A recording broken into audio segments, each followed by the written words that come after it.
Chapter 20, continued. What she expected of me. Her mother had always been direct, chiseled in spirit, wiry in frame, always ready to challenge anyone who threatened to step ahead of her in line. She'd had her daughter at 37 and told the story often. "It was a risk," she said with pride hidden inside the grit. "They called me aged primipara at the hospital. Garbage. I told them I could outrun them backwards with triplets." That was her way. Blunt, burning, unapologetically sure of herself. She used to sit at the kitchen table with a drink while Luke sliced carrots for dinner and tell them what was wrong with the world. Hers, theirs? It always blurred. She didn't need a man, she said. Not really. "Just 10 seconds worth of half babies?" She'd joke, raising her chin. Even Luke didn't mind her jabs. He sparred back with mock chauvinism, told her women couldn't think in the abstract. She'd grin, call him a pig. "Quaint," Luke would say later. But she had a kind of fertility to her, an unapologetic authority. "I've earned it," she'd declare. "I'm old enough to be quaint." But underneath the bravado was something else. Bitterness, sometimes. Sadness, more often. "You don't understand," she'd say to her daughter. "What we had to go through. The lives flattened to get you slicing vegetables in comfort." They fought. Oh, they fought. Over expectations, over principles.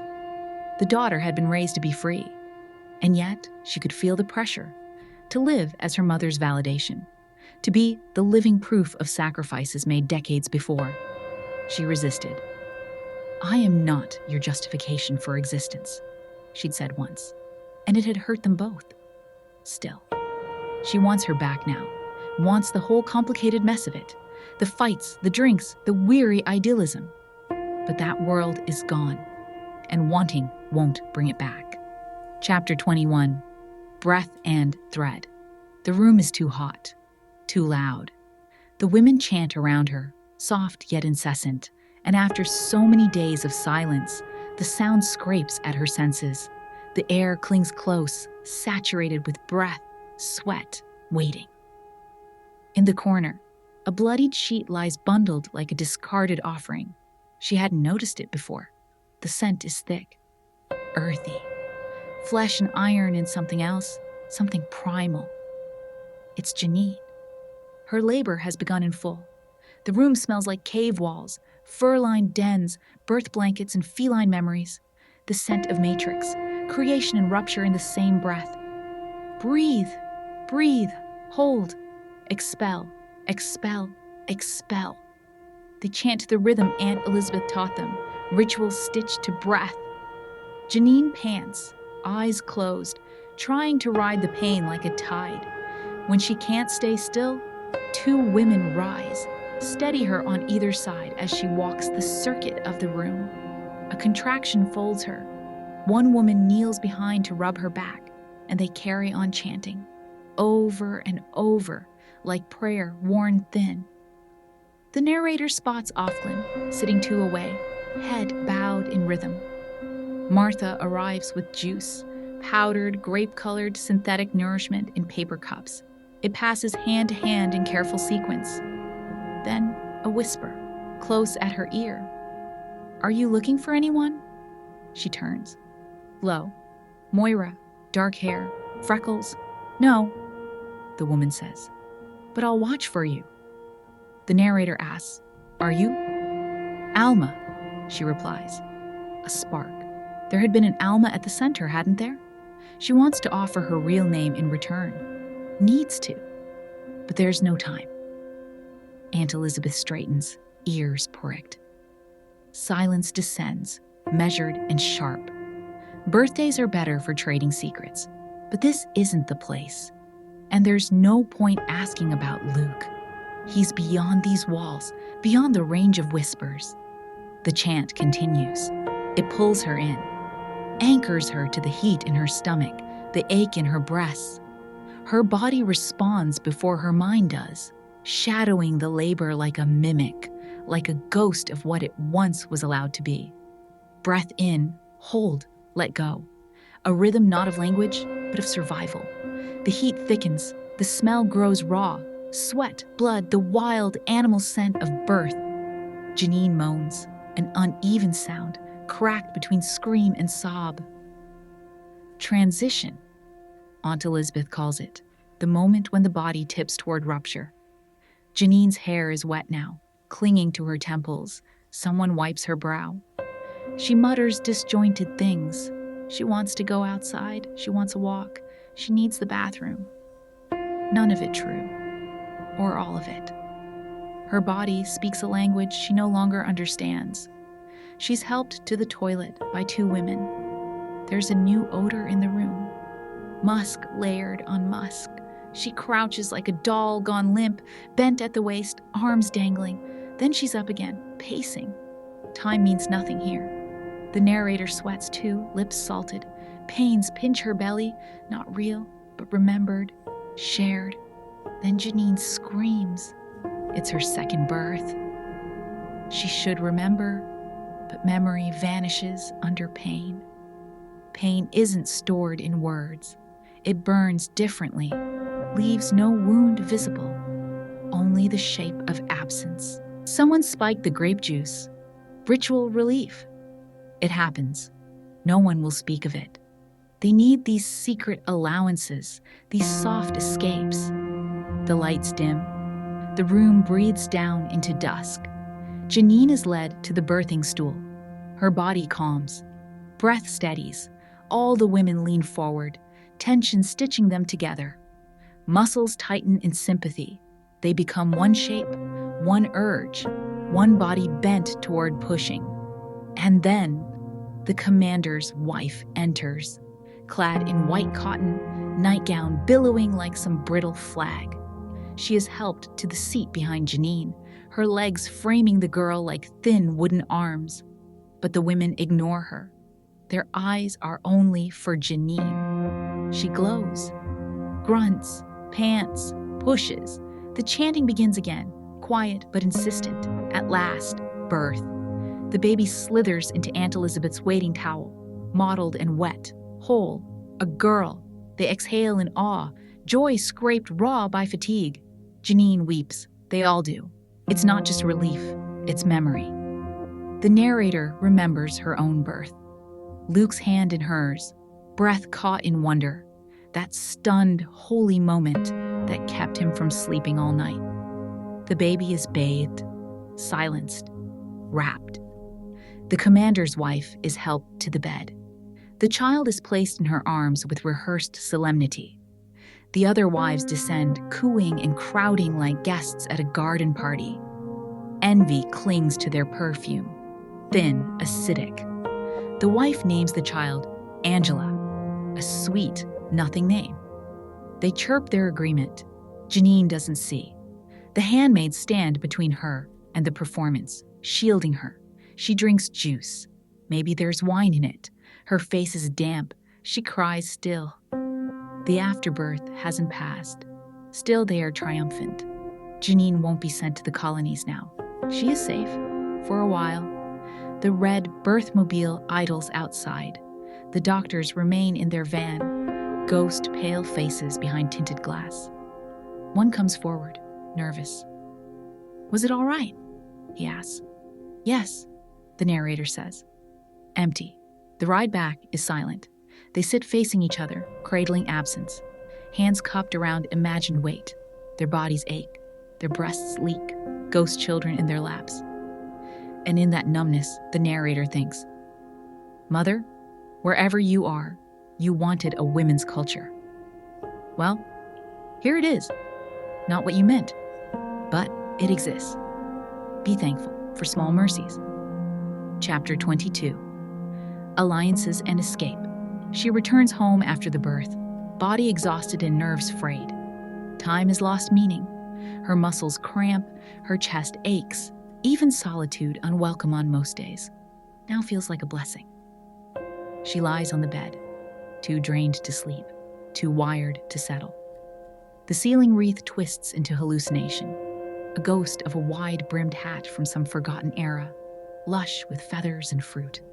Paradise imagined, paradise lost. And then, she shifts the story. Instead of the room around her, she retreats into memory and rumor. Moira's escape. She pieces it together secondhand, from Alma, from Dolores, through Janine, and even Aunt Lydia. The story has passed through mouths like a secret code, blurred at the edges, but alive. It began with a staged washroom break. Moira had asked, as always, and Aunt Elizabeth had kept guard, unaware of the trap. A toilet had overflowed, likely a deliberate setup. Aunt Elizabeth, annoyed, had gone in to fix it, crouching with both hands on the porcelain tank. That's when Moira struck. A pointed piece of metal, pulled from the toilet mechanism, jabbed at her back. "Don't move," she said. Calm, sharp. "Or I'll puncture your lung." She forced Aunt Elizabeth to give up her cattle prod and whistle, forced her down 2 flights of stairs, through empty hallways into the furnace room, told her to strip. Moira changed into her clothes, left her tied and gagged behind the boiler, wrapped in strips of her own red veil. She didn't harm her, but the threat was clear. It worked. Moira walked out, not bent, not shamed, not staring at her hands.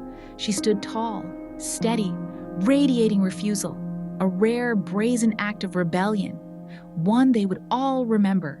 And though she might not know where Moira went, the narrator clings to her like a myth. A story of resistance passed through whispers, proof that escape, even for one woman, is possible. Moira's escape became legend. She hadn't even looked like Aunt Elizabeth, not in height, not in gait, but it didn't matter.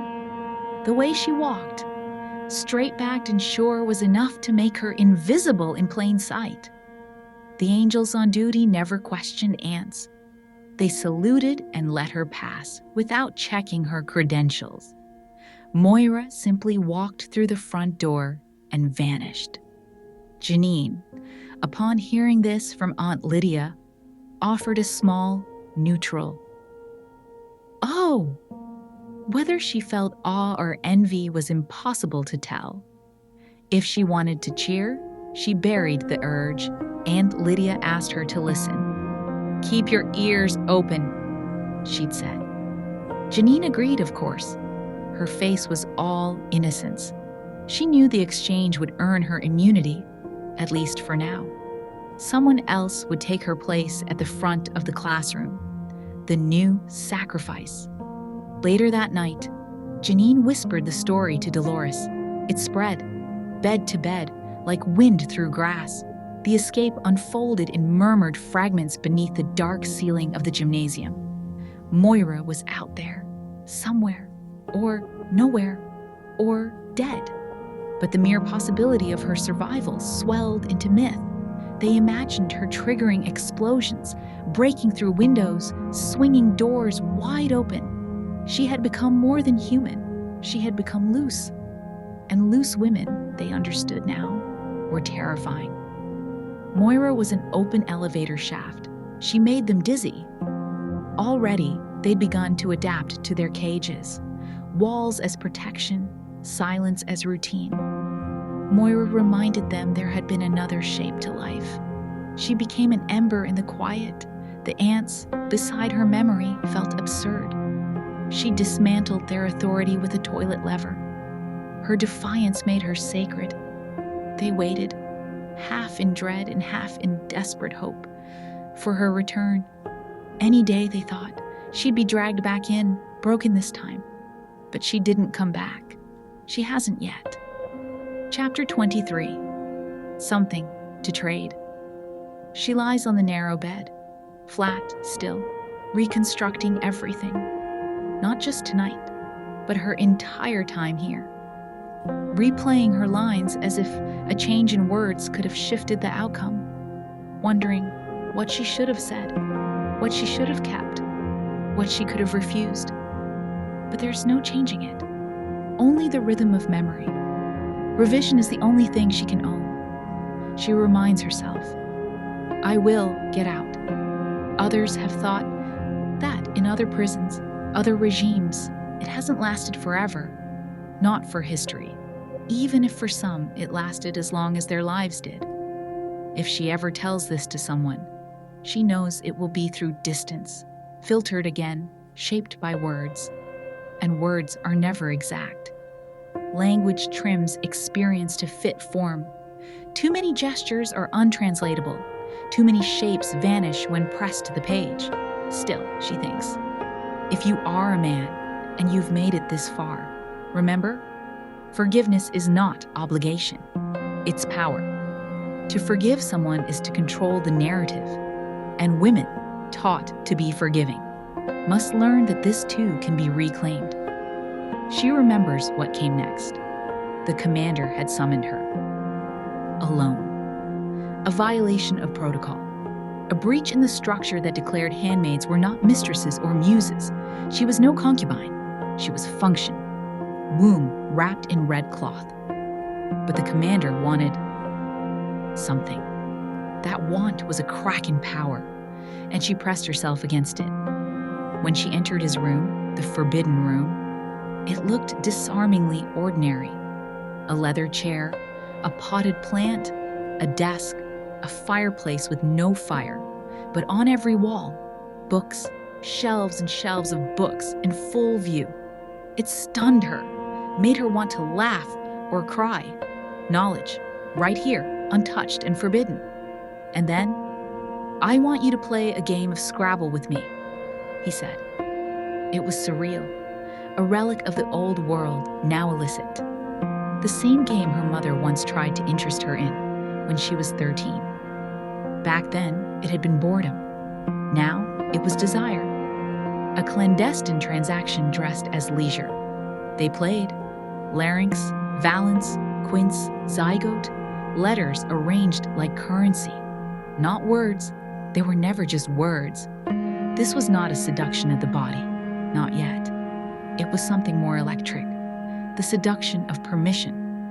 And in that room, over that board, she realized they were no longer just playing. They were negotiating power.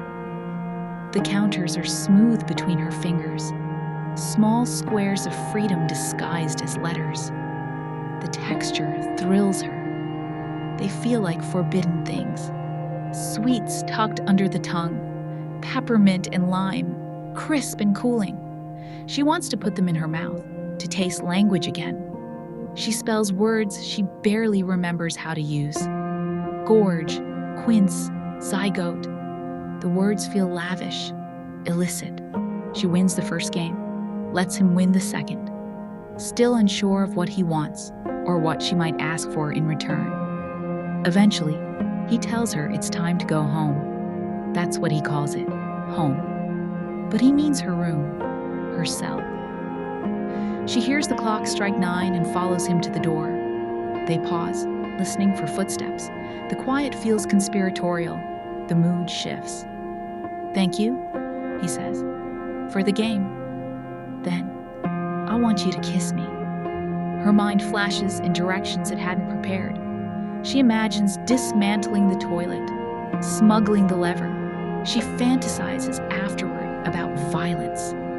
The imagined stab between the ribs, hot blood over her skin like steam. But that's all revision. None of it happened. Not even the thought. Not at the time. What actually happened? She said, all right. She leaned in, touched her closed lips to his. Perfume of aftershave, hint of mothballs. Familiar, and yet not. He drew back, frowned slightly. Not like that, he said, as if you meant it. She notes that too. That as if. His need for performance. For something that feels like sincerity.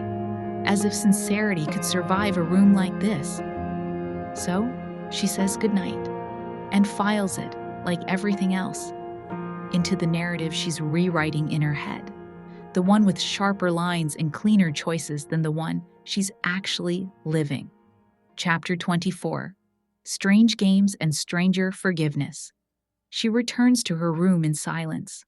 The hallway is dim, the stairs padded in hush. She's still in her red dress, buttoned, composed. Somehow, it's easier to think that way. Nakedness makes clarity dissolve. Clothes give edges, perspective. But right now, even perspective feels fragile. Life here has become two-dimensional. All details, no depth. Skin mapped like geography. Time closing in like wallpaper. She reminds herself, this is where she lives now. Here, in this moment. Not in her name, not in her memories. Make the most of the present, she tells herself. It's all there is. She counts it out like inventory. 33 years old, 5'7", brown hair, viable ovaries. One more chance. Something shifted tonight. A door creaked open.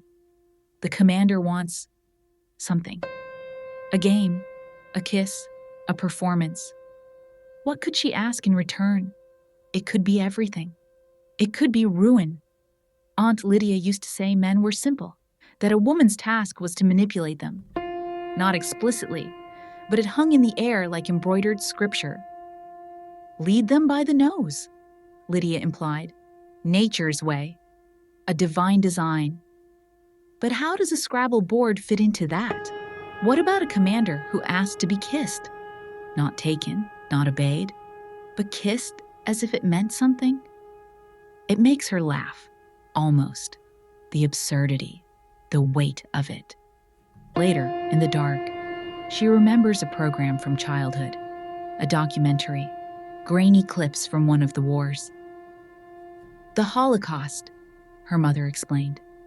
One woman being interviewed had once been the mistress of a camp official, a man responsible for unimaginable cruelty. But to her, he hadn't been a monster. He'd been her lover, a man who maybe sang off-key or fed scraps to his dog. He wasn't a monster, she'd said. It's easy to invent humanity when you need it. Even monsters can hum lullabies. Maybe, the narrator thinks, that's how that woman survived. Belief, or denial, or both. Maybe that's how they all survive. By turning horror sideways into something bearable, something with lipstick and pearls and a carefully placed smile. She sits by the window now, shrouded in gauze and ghostlight, trying not to unravel under the strange intimacy of a board game and a kiss that tasted like nothing. But it happened, and now she has to decide what to do with it. The memory of the camp mistress lingers. Not what she said, not what she denied, but her face, the artifice of her makeup, pride stacked on decay. Then, just days after that broadcast, she killed herself. No one asked if she loved him. That small omission sticks. Now, in the dark, the narrator begins to undress, but something gives way. Not fabric, not thought, something internal, as if a seam inside her has finally split. And from that cracked place, something starts to rise. It isn't grief, it isn't despair, it's laughter. Awful, inappropriate laughter. Loud and wild and unstoppable. It bubbles up, volcanic and seismic, threatening to blow her apart. To be caught laughing like this would be dangerous. Hysteria is still a punishable offense. She clamps both hands over her mouth, falls to her knees, crawls into the cupboard as if she can contain it there. Her ribs ache from holding it back. The sound bursts in her throat like mirth rhyming with birth. Oh, to die of laughter. She buries her face in the cloak, clenches her eyes tight. The folds muffle it, and eventually it passes, like a seizure, like labor. When it's quiet again, she lies in the dark, fingers tracing the scratched Latin message carved into the cupboard. Nolit te bastardis carborundorum. She can't see it, but she knows it's there. Once, it was a prayer. Now, it feels like an order. Don't let the bastards grind you down. But what is she supposed to do with it? It's a message without a map, a cipher without a key. Still, it was left behind for a reason. That, at least, means someone, once, had tried. She lies there, breathing too fast, then slower. In and out. Breath like the ones they practiced in the center for labor. Prepare the body. Push. Release. All she hears now is her heart. Opening. And closing. Opening. And closing. Over and over in the dark. Chapter 25. Toast and Gardens. She woke to the sound of a scream, a crash, glass breaking. Cora had dropped the breakfast tray. It took her a moment to realize where she was. Not her bed, but curled in the cupboard, wrapped in her cloak. Her body folded inside the small dark like a forgotten coat. Cora, startled, was hovering beside her. She thought, the narrator doesn't know what, but the implication was clear. Maybe she thought she'd run, or worse. But when she stirred, the fear faded into domestic concern. A broken egg, spilled juice, a moment to be tidied. A story was invented. She'd fainted, she said. It was better than the truth that she had never gone to bed at all. Cora was eager to believe it. So they shared a fiction, a link forged in necessity and small kindnesses. She would pretend the meal had been eaten. The narrator would go without. That day passed quietly. Rita muttered something sharp about carelessness. But the rhythm of obedience returned. It was spring then, a season already spent. Tulips had come and gone, shedding petals like teeth. One day, in the garden, she saw Serena Joy, kneeling with shears, snipping pods from the flowers, her body stiff, movements sharp. The gesture could have been practical or penitential. It didn't matter. The narrator watched her with bitter amusement and a flicker of want, not for Serena, but for the shears. The garden bloomed in layers, irises like blown glass, bleeding hearts like forbidden anatomy. It pulsed with heat and life, soft and swollen with unspeakable longing. Everywhere, desire was building in silence, not for love, necessarily, but for the illusion of power, for touch, for transformation. And there was the commander. She and he had an arrangement, something quiet, something unsanctioned, not romance, not even comfort, but a deviation, a signal crack in the wall, not the first of its kind in history, but one twisted into a shape not easily named. Their arrangement had become ritual. 2 or 3 nights a week after dinner, she'd watch for Nick's signal, subtle as a slanted hat or a car left just so. If the house was quiet, Serena Joy tucked away or out visiting some other commander's ailing wife, the path would clear. Then she'd go, quietly, illegally. She'd expected danger the first time, expected something sordid behind that closed door, pain, perhaps, coercion. But what she'd found was a strange reversal. No violence, just scrabble, just words. She played again and again. Letters became a memory of power, of cleverness, of language before it was gutted. Each tile was a risk and a seduction. And then, the gift. He handed her something she never thought she'd see again. A magazine. A Vogue from the old days. It shimmered with confidence and color, its models bold, wide-legged, unapologetic. The magazine promised change, transformation, endless selves stretching to the horizon. She remembered how easily she used to discard them. But now, the ache to hold it, this relic of possibility, was sharp.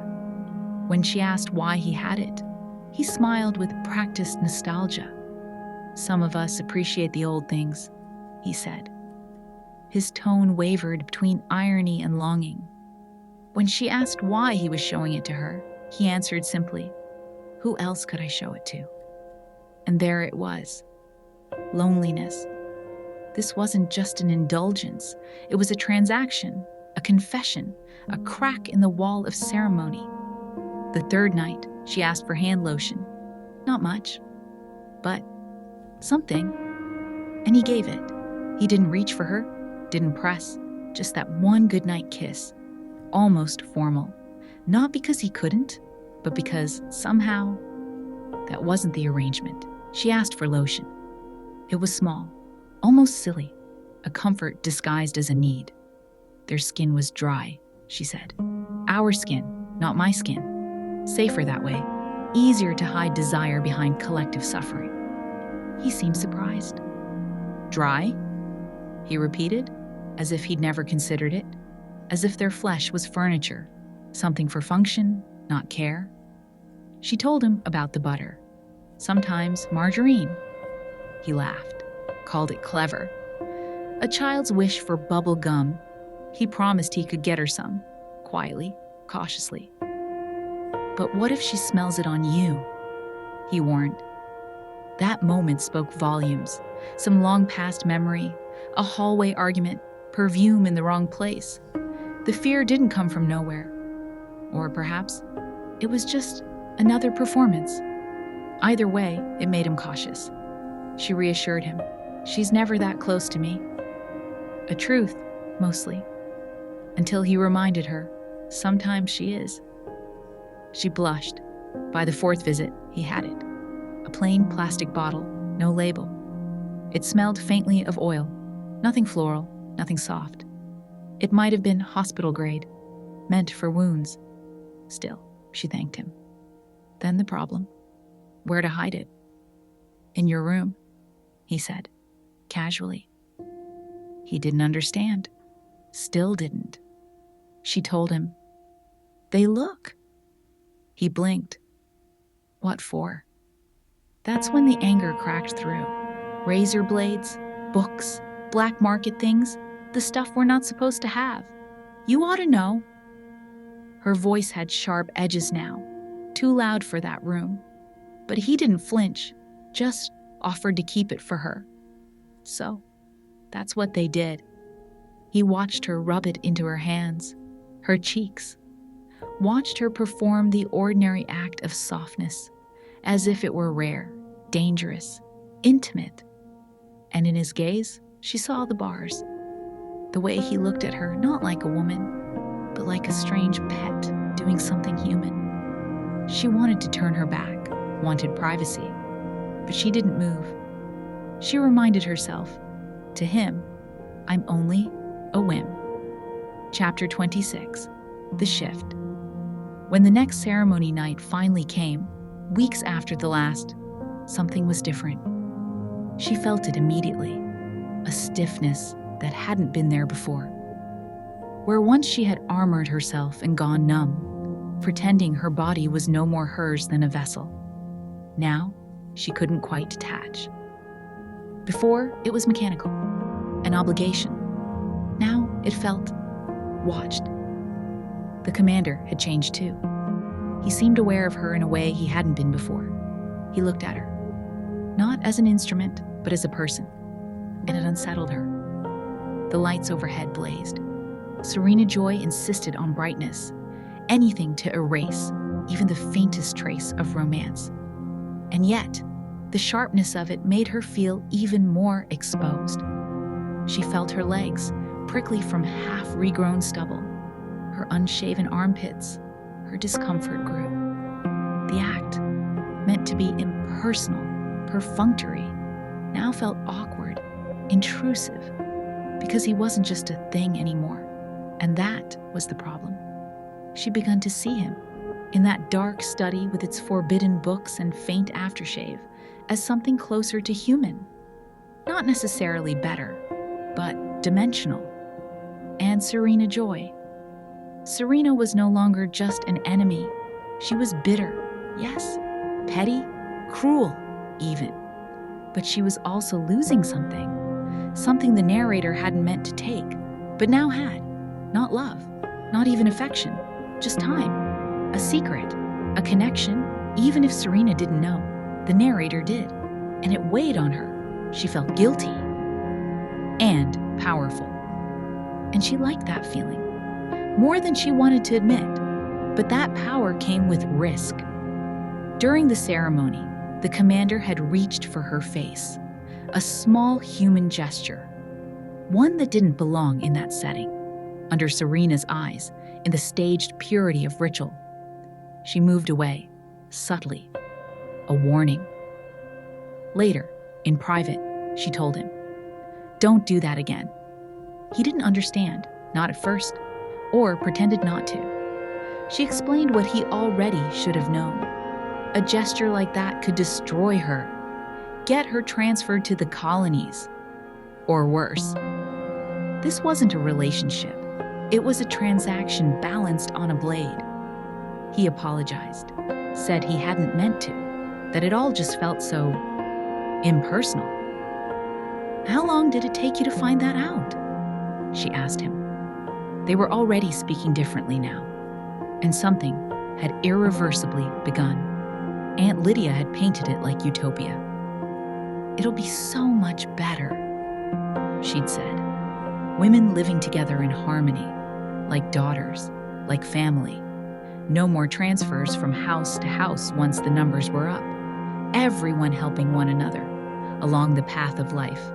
Domestic socialism cloaked in breathy promises.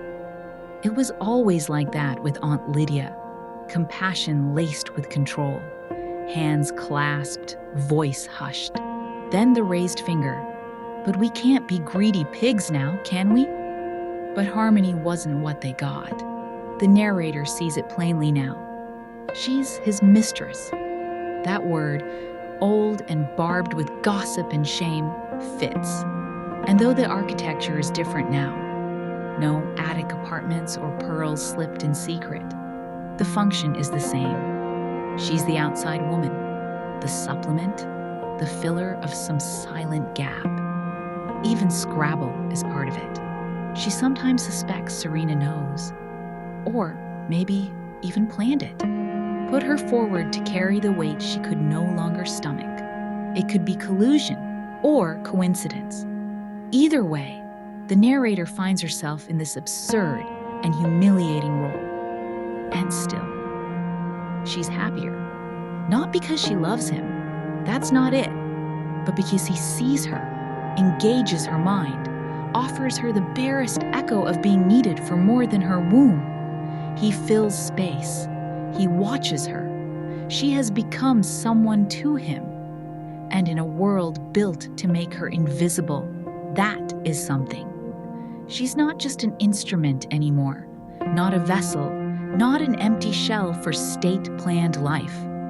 To him, she is not empty. And that, at least, is a start. Chapter 27, A Gaze That Breaks the Rules. The sun hangs heavy, syrup thick.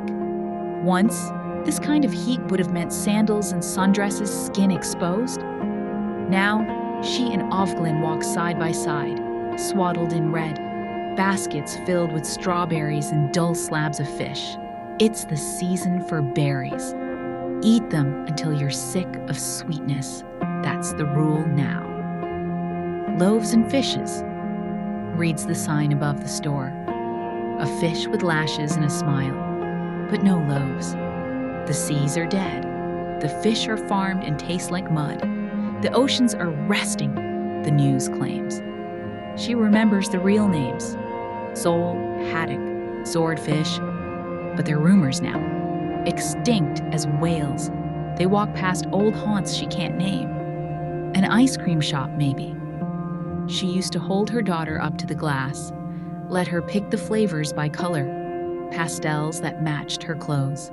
Jimmy's. That was the name. The fact that she remembers it surprises her. She and Offred are used to one another now. Less ceremony, more synchronicity. They move like twins tied by invisible thread. They speak more, vary their path more often, but only within the boundaries.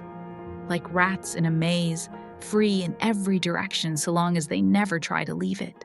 At the wall, there are no bodies today, no warnings left to dangle. That somehow feels worse An empty wall carries promise, a foreshadowing. At least when it's occupied, you know who's lost. The emptiness leaves room for dread.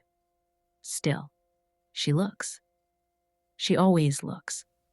Not because she expects to see Luke, but because she can't stop wondering if he might be behind that brick. She pictures the buildings, the old university, the library with its neoclassical stairs, the temple of knowledge turned fortress for the eyes, angels on the walls, men marching toward death, sculpted breasts, symbolic victories. None of it means anything now. Still, they wouldn't have destroyed it. The regime may erase names, but it honors myths. They turn and move on.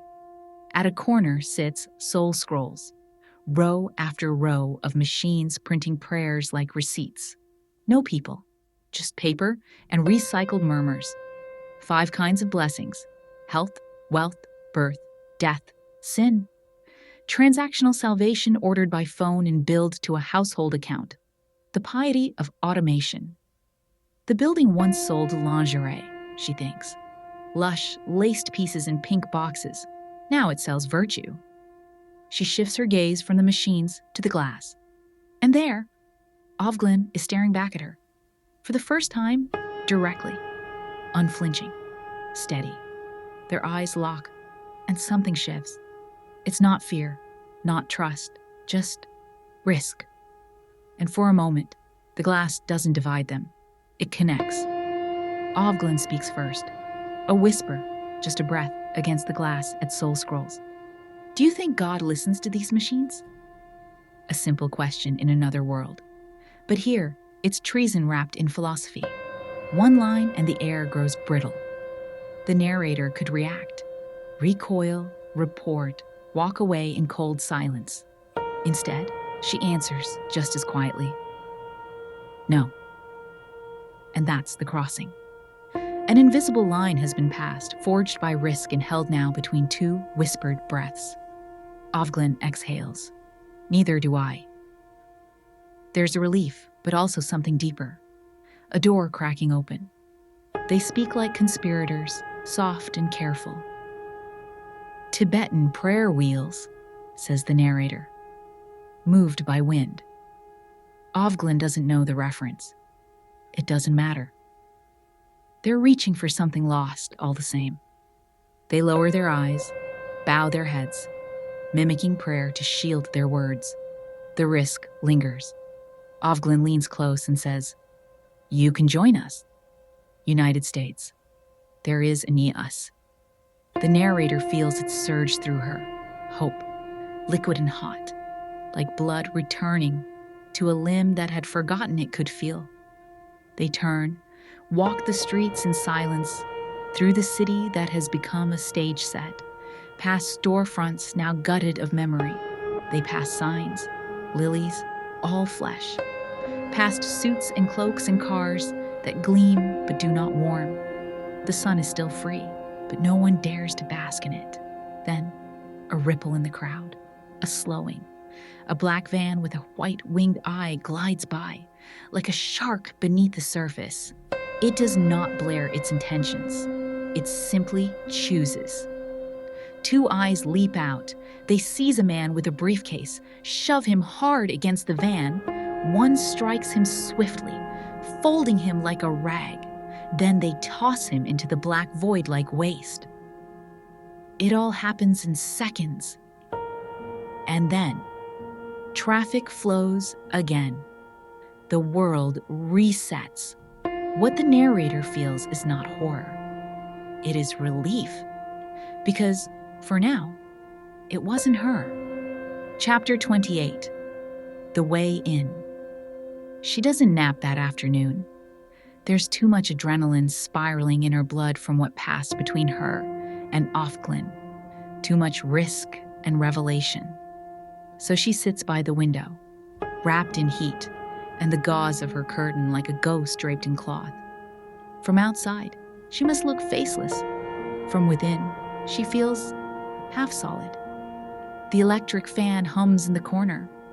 If she were Moira, she thinks, She'd dismantle it and sharpen the pieces into weapons. But she's not Moira. If Moira were here, she'd scoff at the commander, roll her eyes, remind her she always had a soft spot for men who already belonged to someone else. They'd argued about that once. Moira, pragmatic and biting, calling it poaching.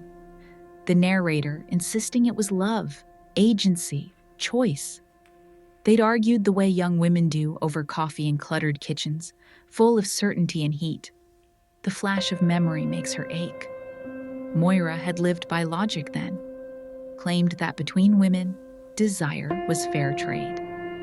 The narrator disagreed, teasing back, they always teased, argued, laughed, and when Moira came out, they learned how to hug again. Nothing between them really changed. She remembers the apartment, the second one, small, but hers, paid for with a job she'd earned herself. She worked in a library then, converting old books to discs before they were shredded. Some books she smuggled home, holding on to their weight like relics. Luke said she was an antiquarian at heart. He'd meant it kindly. Back then, people had jobs. Women had jobs. It was ordinary. Now, it feels prehistoric. She thinks about the money. Actual paper, thick and greasy. Her mother saved scraps of it, museum pieces by the time she was a teenager. Most people used cards then, long before the real shift came. The CompuBank system made it so easy to shut it all down. She remembers the moment everything started to dissolve. The assassination of the president, Congress gone in a single sweep. The news said it was extremists. The army took control. The Constitution suspended. Temporarily, they said. But nothing felt temporary. There was no war in the streets, just silence. People stayed home, watched screens, waited for someone to tell them how to live now. There wasn't even a clear enemy. Moira had called her then. "It's coming," she said. "You and me up against the wall, baby," quoting her mother. But not as a joke. Newspapers folded, roadblocks went up, IDs became sacred, everyone said it was for safety. "You can't be too careful," they said. But the ground was already shifting, and freedom, real freedom, was already gone. The new laws didn't come like lightning. They whispered their way in, steady as dusk. First the news, elections postponed, for everyone's safety. Then the vanishings, the porno shops, the sex vans, the obvious sins. Some, like the woman at the corner store, said good riddance. But beneath the relief ran a deeper hum, unease, static in the air. She remembers that morning, the gray light of it, and how the world hadn't looked different, not yet. She'd gone to buy cigarettes, only to be told by a surly teenage clerk that her CompuBank number no longer worked. At first she was confused, then she was angry. She'd only just seen the statement. She tried again from the office, still nothing. The lines were jammed. A glitch, perhaps. Nothing more. But by afternoon, her boss gathered them, said he was sorry, said it was the law, said they had to go. Women, all of them. And outside there were men with guns. They stood on the library steps afterward, stunned, silent. Something had broken, but no one could say what. Instead, they watched one another's faces and felt shame. Had they done something wrong? They wondered. When she got home, the house was hollow. She wandered room to room, touching familiar things like she needed proof the world still recognized her. She picked up the cat, waited for Luke, waited for something. She reached out to Moira, eventually. Moira came, poured them scotch, sprawled in a chair like always, but this time, she had fire in her voice. "Try your CompuBank card today?" she asked. Hers was dead too. So were all the others. Any account marked with an F female. They'd pushed a few buttons, That's all it took. Even then, the narrator clung to small things. $2,000, a marriage license, the hope this was a mistake. But Moira had already moved past disbelief. She was gleeful, even. It proved her right. Luke could take control of the account. He was next of kin. A man. She had that. Moira had nothing but a plan.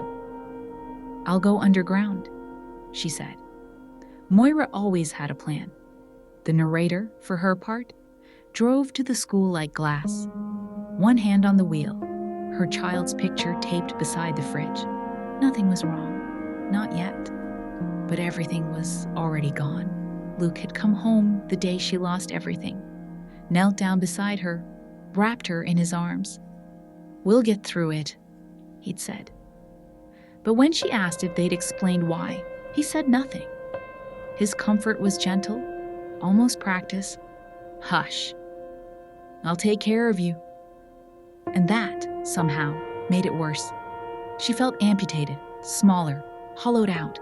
Even her attempts at humor fell flat. "You get all my money, and I'm not even dead."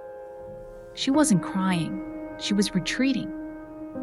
Later, over supper, she told him about the director, about the soldiers. No, the other soldiers. And the way the room had emptied like breath from a lung. They'd been stunned into silence and obedience. There had been protests. Some. Mostly women. A few men. But the marches didn't last. Fear did. Armed forces turned their gazes toward crowds, and rumors circled like crows. Bombs, sabotage, infiltrators. It didn't matter who was responsible. The confusion gave the regime what it needed: permission. Luke hadn't joined the marches. Futile, he'd said. He had to think about us. And so she stayed inside, cried in secret, baked, cleaned, stared out the bedroom window. Neighbors became shadows. Smiles shrank. No one dared seem disloyal. And remembering that, she remembered her mother, the fierce, overalls-clad warrior of her youth, swearing and smiling, bruised from the latest protest, full of noise and purpose. The narrator had hated it then, resented her mother's heat, her resistance, her swagger. But now, she missed her with a longing as physical as thirst. We didn't do badly by each other, she thinks. We did as well as most. And she wishes, now more than ever, that her mother were here, so she could tell her she finally understood. Outside, someone stirs. A door closes. It's Nick. Standing on the lawn, stretching, sweat and light ripple along his arms. His cap is askew. That's the signal. He's the messenger, the go-between, the page boy of this new court. She wonders what he thinks of his role. If it disgusts him, excites him, makes him want her more. She wonders what he imagines goes on in that study. Decadent, forbidden rituals. He wouldn't be entirely wrong. But he gets something from this. Everyone does. No one's innocent here. And as she watches him, she remembers the night after her dismissal. Luke had wanted closeness. She couldn't respond. Her body was numb, her voice hollow. Even when she said, "We still have each other," it sounded like the echo of someone else. And when he kissed her, she felt herself shrinking, as if his arms wrapped not around a woman, but around a doll. He doesn't mind, she thought. Maybe he even likes it. Their love had once been shared. Now it was one-sided. She was his. He was no longer hers. And that, whether just or not, is how it had ended. She wishes she'd asked him, "Was I right?" But by the time she might have dared, it was already too late. She couldn't risk losing him. And so, she never asked. Chapter 29. Scrabble and Secrets.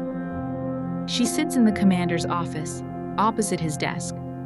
Not as a prisoner or a guest, but something in between. Familiarity has softened the edges.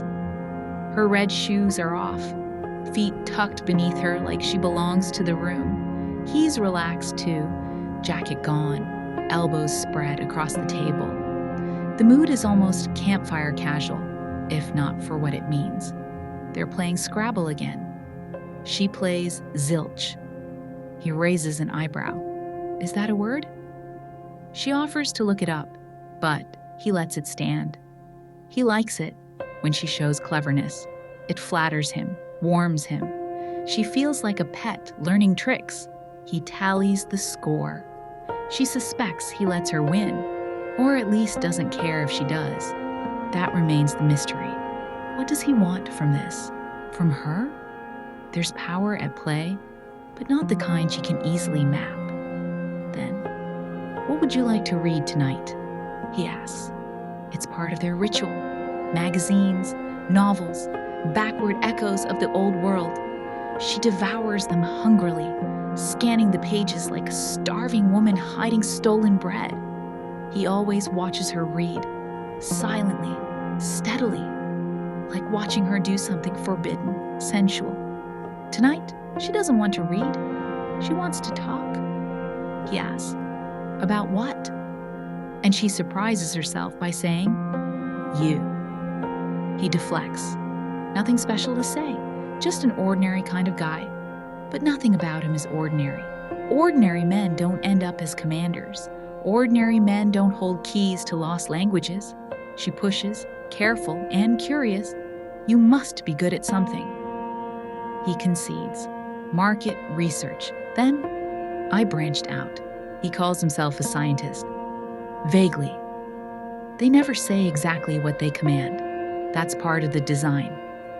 There's a pause. Then, propelled by a memory scratched in secret on a closet wall, she speaks. I've been wondering about something. She says the phrase aloud, hesitantly. Nolite to bastardes carborundorum. He doesn't recognize it at first, or pretends not to. She spells it, he watches. Then, for the first time, offers her a pen. Just holding it feels illicit, almost erotic. Power etched in ink. A pen is envy, Aunt Lydia would say. And she'd been right. She writes the phrase, carefully, from memory. It came from the woman before her, scratched on plaster. A message, a prayer. The commander laughs. It's not Latin, he says. It's a schoolboy joke, something boys scribbled in textbooks to feel clever. He finds the book, an old Latin primer, and shows her the phrase scribbled in the margin beside crude doodles. He grins sheepishly, nostalgic.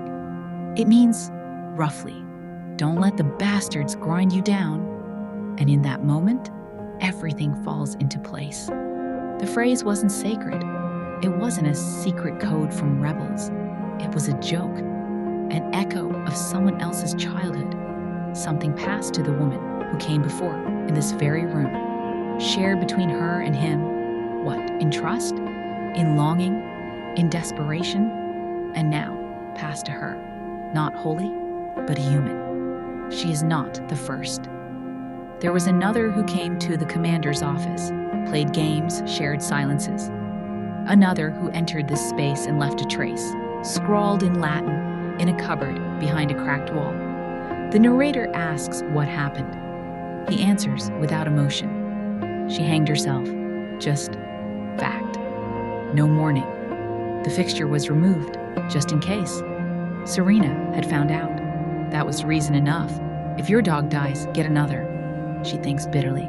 She asks what the girl used. Doesn't matter, he says. A sheet, I suppose. She's already considered her own options. Maybe I shouldn't come here anymore. He watches her closely. His voice is light, but there's something under it. A flicker behind the pleasantries. If she didn't know better, she'd think it was fear. You want my life to be bearable, she says. Not a question. An accusation disguised as detachment. If she's okay, maybe it means they're okay. That the system works. That the worst is survivable. He nods. I would prefer it. And that's when it shifts. She has something on him now, not in her hands, but in the air between them. Something powerful, guilt, the possibility of her own death, left hanging like the woman before her. She's no longer just a guest. She's a risk. What would you like? He asks. Too breezy, like ordering from a catalog. Besides hand lotion? She says. Besides hand lotion. She hesitates. I want to know, she says. He tilts his head. Know what? And she answers simply, whatever there is to know. Chapter 30. The weight of night. Night has fallen. The phrase is strange when you think about it. Why fall? Why not rise, like dawn? But if you look east at sunset, it does rise. Darkness lifting slowly from the horizon like smoke from a distant fire, like a city burning just beyond reach. Or maybe it falls because it's heavy. A curtain drawn across the sky, thick and suffocating. She sits by the open window in her nightgown, its long sleeves armor against flesh, temptation, memory. The garden below exhales scent, lush, damp, thick as steam. Nothing moves in the yard except one figure who emerges from the shadows beneath the willow. Nick. Or someone like him. His face pale in the gloom, turned upward, hungry, familiar. She closes the curtain, slowly, like a lid. The commander had said, 1 and 1 and 1 and 1 doesn't make 4. She sees now that it's true. People aren't interchangeable. Luke is not Nick. Nick is not Luke. Desire doesn't care about what should or shouldn't be. She remembers the last night before they ran. Their house, not yet emptied. Each object touched like a photograph. Luke had hugged her tightly. They'd felt miserable, though neither said it. She hadn't even thought of the cat. Could they take her? I'll take care of it, Luke had said. And she knew what that meant. That's how you do it, she thought. First, you turn someone into something. You unname them. And then you kill them. That's how they do it. She hadn't known that before. Luke had carried the cat out to the garage. She never asked what he'd done. They make you kill within yourself, she thinks. But it was useless. All the planning, the secrecy. They had been waiting. Someone must have told. Maybe a neighbor. Maybe the man who forged the passports. Or maybe the forger was the trap. The eyes of God run over all the earth. And then came the worst part. Not the running, not the capture, the betrayal. The cold moment when you realize, undeniably, unmercifully, that someone chose your downfall, that another human being handed you over, wished you harm, turned you in. It felt like falling in an elevator with no bottom. And still, she hasn't hit. She tries to summon them, her family, her past, her light. Faces once familiar now refuse to stay still. They flicker, distort, burn away like photographs catching fire. She reaches for them. They vanish like ghosts dissolving at dawn. Yet she prays. But not like before. Not knees on wood under fluorescent gym lights, while Aunt Lydia enforced posture with her baton. This is no regimented piety. This is a whisper in the dark, unsupervised and unsanctioned. She addresses God, whoever that may be. Not the God of robes and cattle prods, not Aunt Lydia's God, just someone, anyone who might still be listening. She wants a name, a true one. She wants to believe this isn't what God meant, that what happens outside her window, what's happened to her life, is not part of any divine design. She asks not for bread or forgiveness, not yet. She asks for mercy, for them. If they must die, let it be quick. If there's a heaven, she hopes they've made it in. Hell, she says, they've got that part covered on earth. She tries, haltingly, to forgive. Whoever did this, whatever they're doing now. But it isn't easy. Not when even knowledge has become temptation. At the center, knowing was a sin. What you don't know can't hurt you, Aunt Lydia said. Maybe she was right. Maybe the truth would shatter her. She thinks about the chandelier. Gone now. Still, she calculates the weight it would take. The angle, the hook. Just lean forward and don't resist. It would be that simple. Deliver us from evil. But what about the ending? The part about the kingdom? The power? The glory? Hard to believe in that now. Still she tries. In hope, as it says on the graves. She speaks to God like to a wall, and the silence that follows is unbearable. Please, answer. Anything. But there's only stillness, only her voice, and the aching, unending question. How can I keep on living? Chapter 31. A loop with no clock.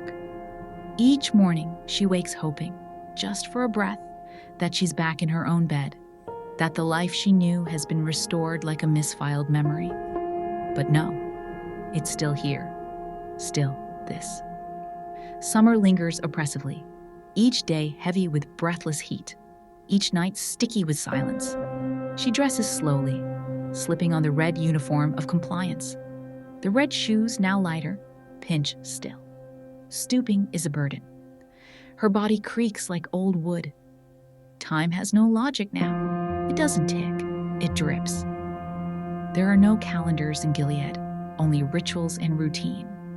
Still, she tracks the days by the moon, watches the cycle move across the sky like an invisible metronome. Yesterday was once Independence Day. Now there are no celebrations, no fireworks, no liberty. She finds herself longing for small fights with Luke about laundry or the dishwasher or the toothpaste cap, anything real, anything mundane. She scripts the arguments in her head and the apologies too, just to remind herself that those things once mattered. Later, she walks with Offred, the same ritual, same streets, first to the church, then to the wall. Only two today. One Catholic, marked with an upside-down cross, one with a red J, not for Jew. She knows those days. Those victims wear yellow. This J could mean anything. Jehovah's Witness, Jesuit, heretic. It doesn't matter. The dead are all the same now, stilled into symbol. Offred says some people escaped, pretending to be Jewish, but that's harder now. There are tests, raids, midnight shame aired on state television, with slow-voiced commentators and contraband pulled from beneath beds. Scrolls, stars of David, faith flattened into evidence. Afterward, they move on again, looking for someplace open, someplace marginally safe to whisper. Their speech is always coded, whispered, parsed, words clipped like rationed fruit, nothing wasted. More semaphore than conversation. Language amputated for survival. They turn away from soul scrolls today. Head toward Memorial Hall, old and decorative, some forgotten dedication to the dead. It doesn't matter who they were anymore, only that they are gone. They sit together beneath the willow tree, distanced and stifled in heat. Serena is knitting again, gray wool coiled between the narrator's outstretched hands like a tether, faintly damp and sheep-scented. For once, Serena speaks first. Still nothing. No baby. Time is running out. The air between them thickens, compresses, as Serena edges toward a different kind of proposal. Perhaps the commander can't, she says. Not won't, not hasn't. The words hang uneasily, suggesting weakness or fault where blame is forbidden. And then, she says it plainly, another man. She even suggests someone, Nick, loyal, trusted, close at hand. She'll make the arrangements, she says. Quietly. No one will need to know. What Serena offers isn't freedom, it's complicity. They become, for a moment, like old girlfriends murmuring over lipstick or secrets at a kitchen table. It should be absurd, but it isn't. It's survival. The narrator agrees, because she must, because the alternatives are narrowing around her. And then, Serena offers something unexpected, something childlike, almost wistful, a picture of her daughter. She's known all along where the girl is. She just chose not to say. The offer lodges in the narrator's throat. Hope, small, bladed, impossible to set down. She can't speak. Serena smiles, pleased with her own generosity, presses a cigarette into her hand. "Find yourself a match," she says. One small mercy for a much larger betrayal. Chapter 32. A Match for Favor. Rita is at the kitchen table carving radishes into flowers. Their pink-white skins float in a bowl of ice water, like roses bobbing in a strange domestic pond. Her hands are swift, mechanical. Her body barely stirs. The narrator arrives with parcels. Rita barely looks up, just a grunt of confirmation. Then, "Could I have a match?" A simple request, but everything here carries weight. Rita's skepticism sharpens the air. Her scowl reduces the narrator to the feeling of a child begging for scraps. Matches are locked away after all. Fire is controlled. Permission must be rerouted through layers of suspicion.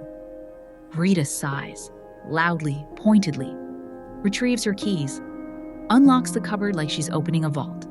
She selects one match with deliberation, passes it over. "Don't go setting fire to nothing," she mutters. It's an odd moment, tiny but strange. Rita even offers something else, an ice cube, unusual generosity, unexpected softness, and the narrator notes it. Maybe this is respect, or maybe appeasement. Maybe receiving a match means she's risen. Subtly, in the household's invisible pecking order, she tucks the match in her sleeve where the stolen cigarette waits. "Those radishes are pretty," she says, returning the kindness. Rita shrugs it off. "I like to do things right." She hurries up the stairs with the match stashed carefully, tension fluttering inside her like a moth. In her mind, she smokes already, inhales the smoke, dirty and sweet, the nicotine blooming like a memory of defiance. The idea intoxicates her more than the act might. Even the nausea that might follow feels worth it. But then another possibility. Don't smoke it. Hide it. Save the match. Stitch it into the mattress, secret and thin. Burn the house down if it comes to that. A sudden, searing exit. It makes her shiver. That thought. She lies on her bed and thinks of the commander, his slick fingertips, the clink of glass, the smell of his breath. Scotch, not power. He doesn't offer her a drink, but he performs intimacy, like an actor forgetting his lines. He plays Scrabble crooked and listens to forbidden broadcasts to prove that he can. He's seeking something. Approval, connection, a version of himself reflected through her gaze, and maybe a justification. He tells her the men had nothing, that women weren't the only ones to lose something. She's incredulous. They had everything. He claims men couldn't feel anymore. Sex was too easy, he says. Emotions dulled, marriage dulled. They needed purpose. So purpose was built from control. She listens, silent. He moves behind her, hands on her shoulders, asking her opinion, inviting intimacy she refuses to give. She says nothing. Or rather, she says no opinion. He sighs, murmurs the old excuse, "You can't make an omelet without breaking eggs." She whispers, almost to herself, "We thought we could do better. But better never means better for everyone." He reminds her, there are always sacrifices. Some will always be worse off. And that's the price. Later, she lies in the hush of the room, warm air pressing down like dirt. She wishes for a thunderstorm. One loud enough to collapse the tension, flicker the lights, and bring her downstairs to candlelight and company. Shared fear, shared relief. She stares at the ceiling, where once a chandelier hung. From that chandelier, the woman before her had swung, her red dress swaying gently, quietly, before Cora opened the door. Sometimes she thinks the woman is still there, still in the room, still inside her. She feels buried. Chapter 33. The Show of Obedience. Late afternoon, the light is thick and metallic, like bronze dust scattered across the streets. Offred and the narrator walk together, swathed in red, part of a silent procession. Ahead of them, another pair. Across the street, another. From a distance, they must look serene, like figures from a porcelain pattern, replicated with precision and grace. That's the point. Symmetry for the watchers. This isn't a stroll. It's a spectacle. A demonstration of order, piety, and obedience. They head to a praiseganza, one of Gilead's ceremonial shows, this one for women only. The lawns are perfectly manicured, not a dandelion in sight. The narrator longs for one, a splash of unruly yellow, a weed stubborn and human. She remembers her daughter, running through grass with a puff of dandelion seeds held aloft like a sparkler. You blow and tell the time. All that time, gone. They arrive at the entrance. The building is modern, its original name, some forgotten president, smothered by a banner, Women's Praiseganza Today. Below, in small black print, God is a national resource, flanking the doors, guardians. 4 in total, unsmiling, polished, machine guns ready for... What? The women are unarmed, heads bowed. Inside, the covered courtyard has been arranged like a miniature theater. On one side, folding chairs for the wives and daughters in their best embroidered blues. On the upper galleries, the Marthas, Econowives, and others in their multicolored stripes. It's not mandatory for them, but still, they come. For distraction, for ritual, for something to break the repetition. The handmaids have no chairs. They are herded into their designated corral, penned in with a twisted scarlet rope. It separates them, contains them, protects others from contamination, from the scent of failure, of wombs burdened with expectation. They kneel, rows and rows of scarlet, silent and docile beneath the eyes, because that's who the performance is for. Kneeling among the red-robed rows, their heads dipped modestly, the women whisper. Fragments pass from mouth to mouth like moths flickering in dry grass. It's one of the rare moments where language is almost safe. Even the eyes won't interrupt, not in front of the cameras. Offred nudges her. She follows Offred's gaze to the courtyard entrance. There's Janine, thinner now, too early for a transfer.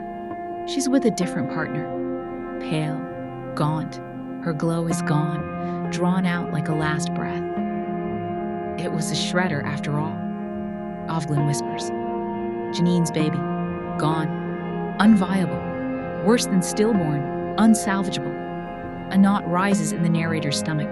Not illness, emptiness, so much pain, so much ritual for nothing. And it's not the first time. Offred knows more.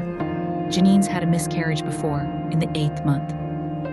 Janine doesn't look at her, just glides past, veiled in loss, untouchable in the old sense of the word.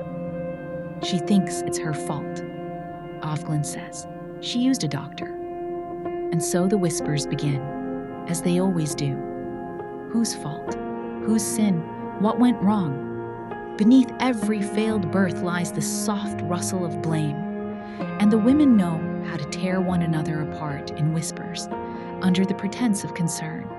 She wonders, will Serena Joy speak of her like that too, if she fails? If she agrees to what's being asked? She remembers a moment from the center. Janine, unwell. Still in her nightgown, staring blankly, whispering to no one. Her smile was fixed, her voice rehearsed. "Hi, I'm Janine. I'm your waitress. Can I get you some coffee?" She'd slipped backward in time, into the safety of before. Moira was the one who pulled her back, who slapped her twice, sharp, told her to get back here, that this wasn't a place to hide in memory. Not anymore. "You go too far, and they don't bother curing you," Moira had said. "They just shoot you like garbage, like an unwoman." It was brutal, but it worked. Janine got dressed, kept crying, but she moved. And later, Moira muttered, "Next time, I'm not here. You have to slap her. That stuff is catching." Even then, Moira must have been planning her escape. Chapter 34. The Ceremony of Dispossession. The courtyard is packed now. Every head covered, every knee bent. They wait. They know the rhythms by heart. The commander presiding over the service enters. He looks like an old football coach dressed for a funeral. His black uniform trimmed with medals, stiff with importance. The podium is covered in red fabric, embroidered with a white-winged eye. And as he climbs the steps, the low murmur across the courtyard dies instantly. He doesn't raise a hand. He doesn't need to. When he speaks, his voice pours through the speakers, hollow and metallic, severed from flesh, as if it comes not from him, but from the regime itself. "Today," he proclaims, "is a day of thanksgiving. The words mean nothing." After the obligatory hymns and prayers, the main event begins. 20 young men, angels, returned from battle, march in, followed by 20 girls in white, veiled and led by their mothers. The pairings are arranged. The girls look solemn, small, pliable. Some are barely 14. They haven't been alone with a man in years. Some never. The narrator wonders what they still remember. Jeans, bicycles, books, time is washing those things away. Start them soon, the policy says. No moment to lose. The commander's voice floats through her memory again. One of his private justifications, smug and self-righteous. He told her they were doing women a favor. No more meat markets, no more loneliness, no more silicone or surgery or desperate ads begging for love. Now, every woman gets a man. Now, they're protected, valued, for their biology, if nothing else. She'd said one word back to him. Love. He blinked at her. What kind of love? He asked, as if love were a brand of toothpaste. He dismissed it all with statistics, with mockery. Love was a fluke, he insisted. A passing experiment in history. Things are back to their natural order now. At this women's pravaganza, the ceremonies are framed as joy. But not all participants are brides. Sometimes they bring out fallen women, former nuns, dragged from hiding. The old ones are sent away to the colonies. The young, still fertile ones are forced through a ritual. They kneel, repent, take the red veil. They are never made wives. Too dangerous, too unruly, too other. Despite the scrubbing, the time in solitary, the scars, the mystique clings to them, like smoke that cannot be aired out. Even the handmaids avoid them. No one wants a former nun as a shopping partner. They're too far gone, too broken. The young brides are in place. The mothers return to their seats. A few weep, more out of exhaustion than joy. They pass around handkerchiefs like trophies. The pageant, wrapped in obedience, marches on. The commander carries on reading scripture, his voice polished and authoritarian as he recites passages about modesty, obedience, silence. His gaze lingers meaningfully across the rows of women. It's performative, but also a reminder. This doctrine is their script. She shall be saved by childbearing, he says. The narrator flinches inwardly. That line echoes like a sentence, not a salvation. What did they think would save them before, back when love was still part of the vocabulary? Offglen leans in, murmuring about the irony. He should tell that to the wives when they're deep into the sherry. The formal part of the ceremony shifts into the arranged marriages. Veils are lifted, rings exchanged. The narrator watches from her corral and thinks, that's it. No rewinding, no negotiating. You're stuck. The girls, young and veiled and wide-eyed, don't know what's coming yet. Just do your duty, the narrator thinks. And if it hurts or means nothing, look at the ceiling. Somewhere deep in her memory, a scene plays. She and Moira huddled in the red center, gossiping behind bathroom stall walls. Moira cracking crude jokes about Aunt Lydia, theorizing with irreverence. It was childish, sure, but also defiant. Back then, even whispering obscenities felt like rebellion, like spell work, like power. She remembers scratched graffiti in the bathroom stall. Aunt Lydia sucks. It wasn't elegant, it wasn't sophisticated, but it meant someone had dared. Back in the present, she imagines these eager young angels fumbling under white sheets, all ritual and awkward expectation.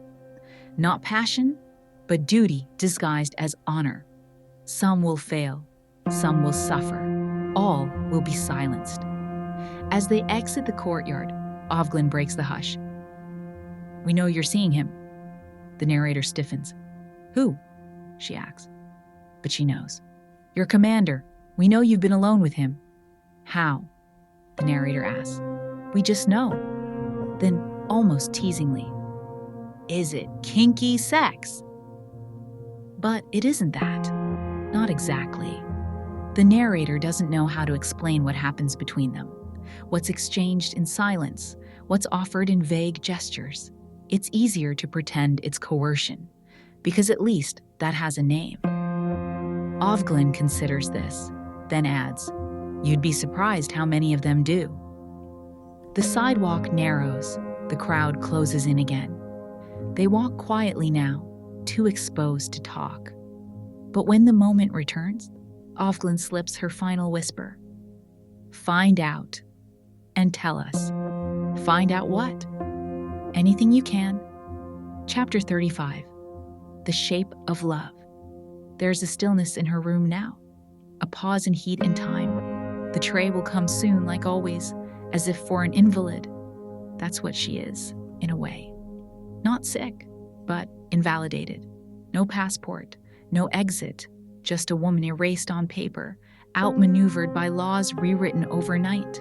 She drifts back to the border, the day she, Luke, and their daughter tried to escape.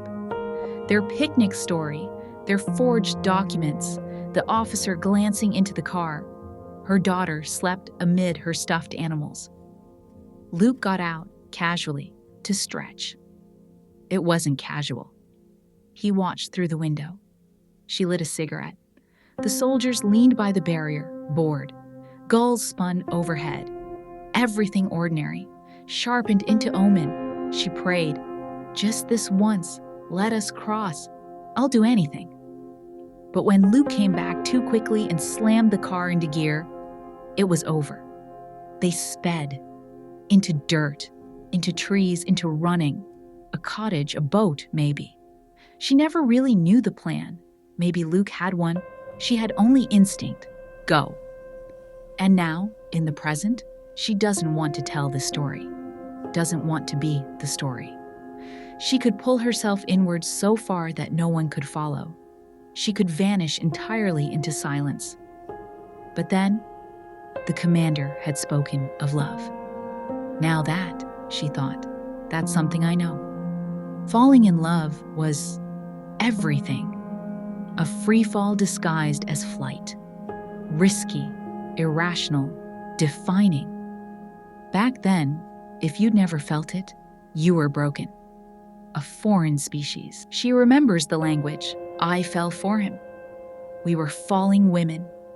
Belief clung like gravity, and the more impossible the love, the more you trusted it. Even the cruel men, even the cold ones, you believed. Not in them, in love itself. That belief shaped identity. It made everything make sense. Love was myth, love was scripture, love was God. Even when love receded, you honored it like phantom pain. Sometimes it faded with awe. Sometimes it twisted in midnight doubt, watching his face in moonlight, wondering what secrets lived beneath his stillness, what he did elsewhere, who he really was beneath habit and hygiene. And always, fear laced the edges, fear of harm, fear of losing, stories of vanished women, mutilated children, doors locked, lights left on, rituals performed not for comfort, but for survival. And still, you loved. You worked on it. You shaped your body for it. Believed love could be worked out like a gym routine, like a puzzle two people could solve together. But often, it didn't work. He would leave. And you would grieve in silence, twitch with withdrawal, and count your breaths by the fact that you were still alive. Back then, everything that didn't work out was our fault, or so we believed. If life didn't fit, change your attitude, swap one man for another, reframe, reinvent. We thought transformation was always progress. She did too. She and Luke weren't each other's first. And if not for what happened in the woods, if not for that abrupt suspension in time, maybe they wouldn't have been each other's lasts either. Now he's frozen, not by cold, but by memory. Stilled in the middle of flight, somewhere in the trees, in her mind. Stuck. Once, if someone died, they'd send you a box of their things. His wallet, a watch, a letter. That's what people did during war. Now, there's no war. Just silence. And the void where he should be. She clings to is. Present tense. 2 letters to hold a whole person, but even that slips. She wipes her face with her sleeve. In the past, she wouldn't have. Worried about makeup, about smearing. But there's nothing left to smear. Her grief is bare now, honest, visible only to herself. She compares herself to an exiled aristocrat, marooned from the world she once called hers, clutching old rituals, making tea in a place where that ritual no longer means anything. Weeping, not crying, because crying has edges. This is just leaking. Loss without form. She's still in waiting, like a store mannequin in a maternity shop, or like a woman on a platform, waiting for a train that may never come. The room has become the station. She's not just someone waiting. She's become the waiting itself. A parenthesis. A pause between other people's lives. Then a knock. It isn't Cora this time. It's Serena Joy. And she's brought something. Not food, not scorn, but a photograph. Square, glossy, a Polaroid. They still exist, apparently, which means cameras, which means albums, family snapshots, but no handmaids in the frame. Handmaids are ghosts, givers without lineage. From the angle of history, they vanish, but the children, they remain. You can only have it for a minute, Serena says, her voice hushed. The picture is borrowed, stolen, risky. But this is her reward. The narrator takes it, and there she is, her daughter, taller, changed, dressed in white like a miniature bride or a girl on her first communion. She's smiling slightly. She's grown. Time has marched on without her mother. The tide rolled in and carried away everything the narrator tried to hold in place. Now, she is only a flicker, a name not spoken, a shadow, twice removed. The daughter lives. Isn't that supposed to be enough? But the pain is staggering, to be erased so completely. Better maybe that Serena had brought nothing. She turns to her plate. Creamed corn. No knife, only a fork and spoon, as if she can't be trusted with anything sharper. The meat, when it comes, is pre-cut. They assume she has no teeth, no skills, but she does. That's exactly why the knives are kept from her. Chapter 36. The Disguise of Freedom. She knocks. His voice answers. She adjusts her face like a mask and enters. He's by the fireplace, drink in hand, half gone already. He usually waits until she arrives to start on the liquor, but not tonight. His cheeks are pinked with drink. His smile is overly elaborate, styled like a performance. Up for a little excitement? He says. She studies him. Beneath the courtly flirtation is something uncertain. Embarrassment, maybe. He's testing the air, feeling how far he can push, how much she'll accept. I have a surprise, he tells her, laughter creeping in like a leak. Everything tonight is little. His drink, his words, her. He's trying to make the moment small, manageable, when he knows it isn't. He reaches into a drawer, fumbles like a magician about to reveal a rabbit, and pulls out something pink, feathers, sequins, fabric meant for display, not comfort, lingerie. The bra is bedazzled, ringed with stars, feathered trim, garment as theater. It smells faintly of sweat and someone else's fantasy. Not new, she realizes. Black market, likely. Scavenged like the magazines, plucked from the fires they thought had devoured it all. Guess the size, he says, as if guessing were endearing. She's appalled and curious. It's absurd, garish, outdated, but it's also strangely tempting. Something forbidden. The seduction of glitter, the draw of costumes and mirrors, and a life she once had a glimpse of. A peach camisole Luke had once bought her comes to mind. This is louder, tawdrier, more dangerous. Freedom, she realizes, can be ridiculous and relative. Then, he says, she'll have to paint her face. He's brought makeup. There's somewhere they're going, outside. It's an antique phrase, out. In Gilead, there is no out. Not for women, not for her. But he nods. He means it, and it's dangerous. For him, but more for her. And still, she wants to go. She wants something, anything that interrupts the slow, rotting loop of monotony. She tells him not to watch. She's still shy about her body around him, even now. He obliges, turns away, and she begins changing. The costume is absurd. Sequined, feathered, too tight at the waist, too loose at the shoes. The straps glitter unnaturally. She dresses beneath the tent of her red uniform, then sheds it completely, stepping fully into this version of herself. It doesn't feel real. She says she's ready, and he turns.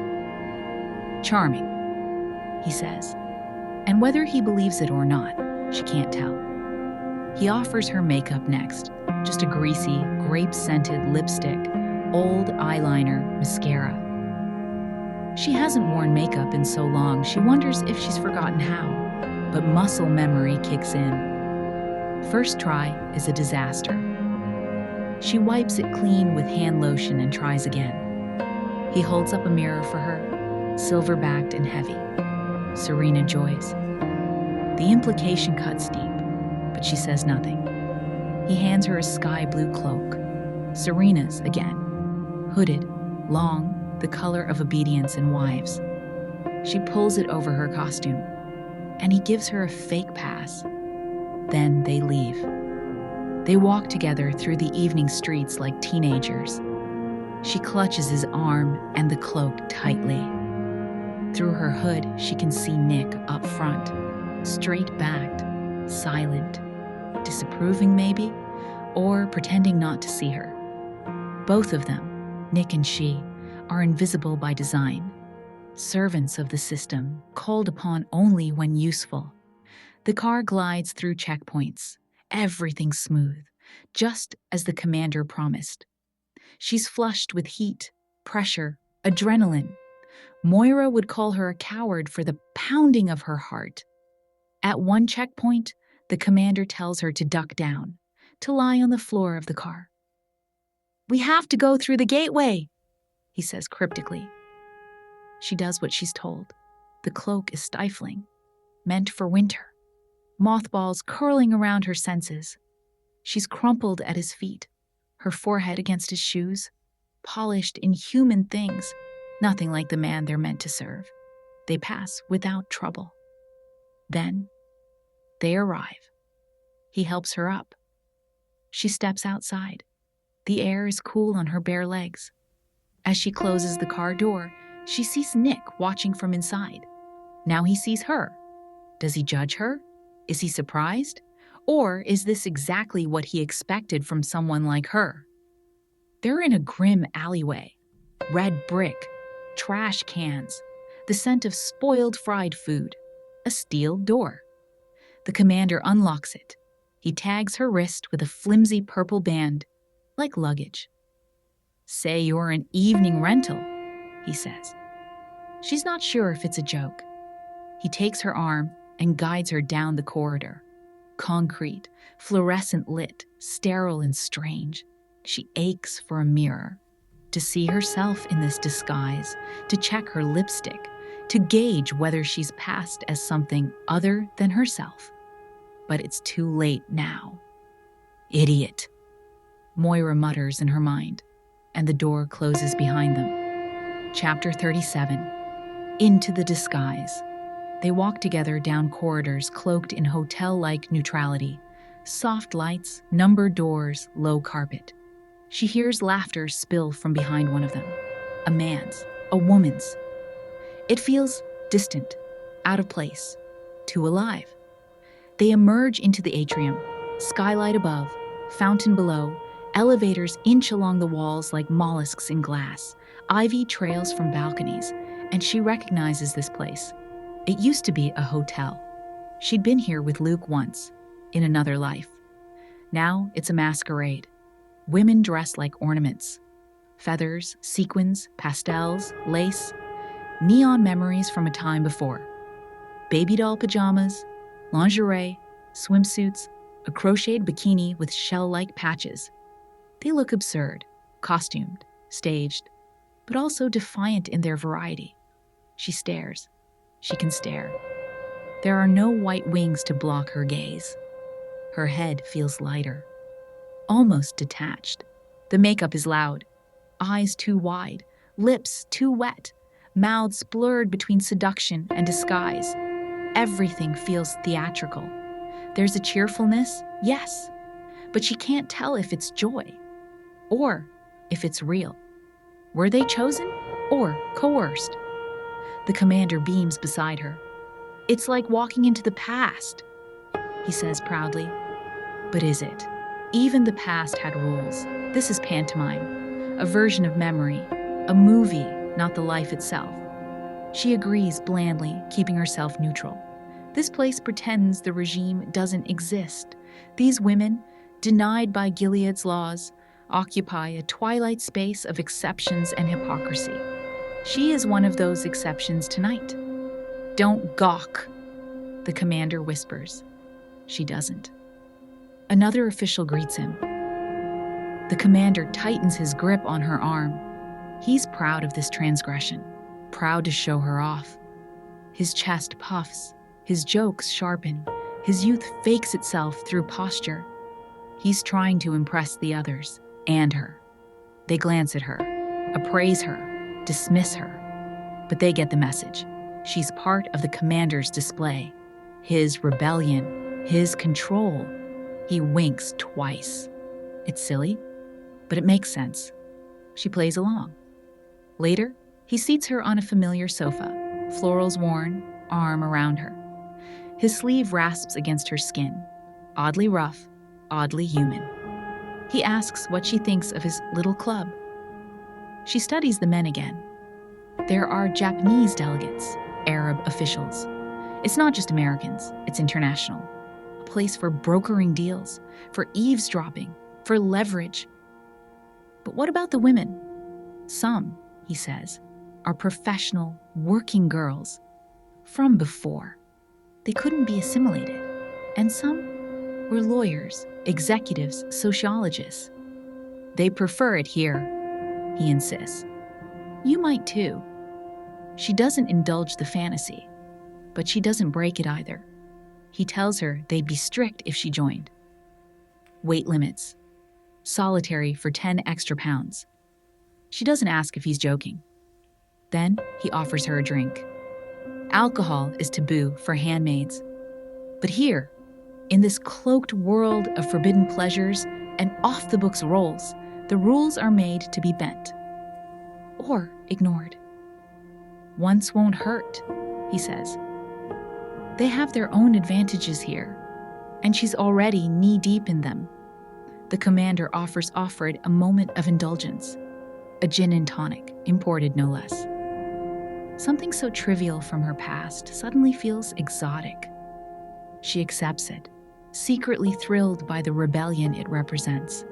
He kisses her hand like a courtier, absurd and performative, and heads toward the bar. While waiting, Offred scans the room, pulse-like glances, trained by fear. That's when she sees Moira, her old friend, her flash of resistance, her living proof that the system hadn't devoured everything. But now, Moira's dressed in something absurd. An ill-fitting rabbit costume, satin black, wired breasts, sad cotton tail stuck to the back. One ear droops, defeated. A parody of attraction. A joke played straight. Moira smokes, passes the cigarette to a devil-costumed woman. They stand like tired mannequins. The scene is surreal, like a dystopian high school dance where unspoken desperation hangs in the air. Offred wills Moira to look up, to see her, and she does. They lock eyes, blank faces masking recognition. Moira gestures, 5 fingers outstretched, old code for 5 minutes. A bathroom rendezvous, a whisper of their former rebellion. But Offred's not free to move. She's tethered to the commander, and the space around her is strange and precarious. One misstep might unravel everything. The commander returns, grinning, placing their drinks. She pretends ease. She asks for the washroom. He waves vaguely, offering no escort. Just the tag, he says. Show them you're taken. It's a stamp of possession, not protection. She gets up, wobbles, heels betraying her balance. She stumbles near the fountain. Eyes turn toward her, not with desire but curiosity. She marches forward, arm bent, tag displayed like a passport. No one stops her. And now, she walks the thin line between performance and reality, power and obedience, intimacy and espionage. Chapter 38, A Mirror and a Memory. Offred finds her way to the women's washroom, still marked ladies in the ornate gold script of a long-dead world. A woman guards the entrance, purple caftan, gold eyeshadow, no-nonsense air. Yet Offred can tell. She's an aunt. The cattle prod proves it. 15 minutes, the aunt says, and hands her a purple cardboard tag, like a pass from some department store dressing room in the time before. Inside, the room is painted in pastels. Pink cubicles, lime green couches, plush illusions of comfort. There's perfume, stale smoke, sweat.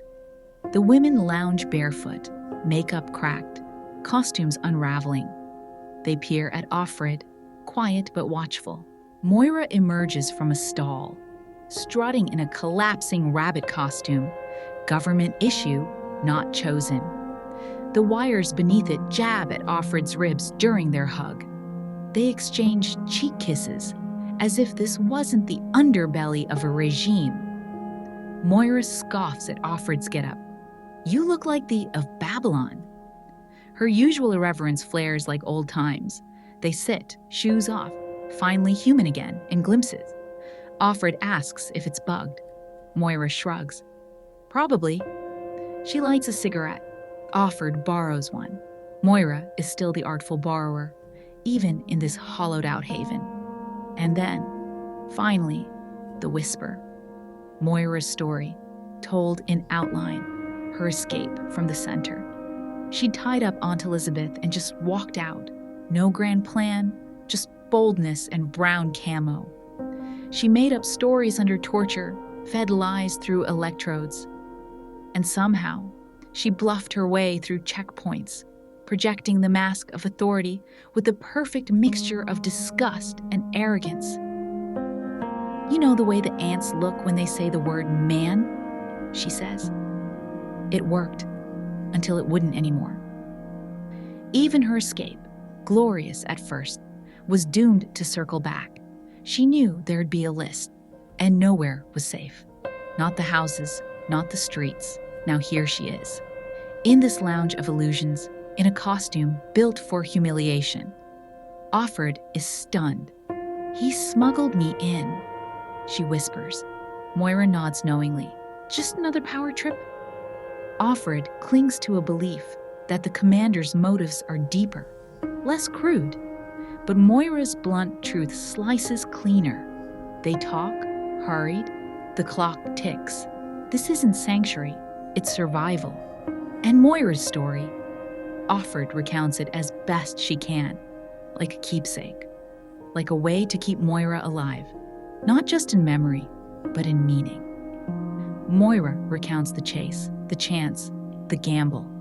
She'd memorized part of their mailing list, divided among allies and burned. She picked a married couple, marked Q for quicker, thinking that might mean safer. Religious affiliations had been scrawled beside names, a kind of social map for resistance. Too risky to call on the seculars, too dangerous to trust the closeted. She found their address, marched like an ant, poker stiff, swallowing fear. She prayed they wouldn't bolt at the sight of her uniform, but they didn't. They let her in. Inside, she shed the disguise, abandoned protocol. They burned the outfit and pass, gave her a borrowed dress. Nervous, yes, but kind.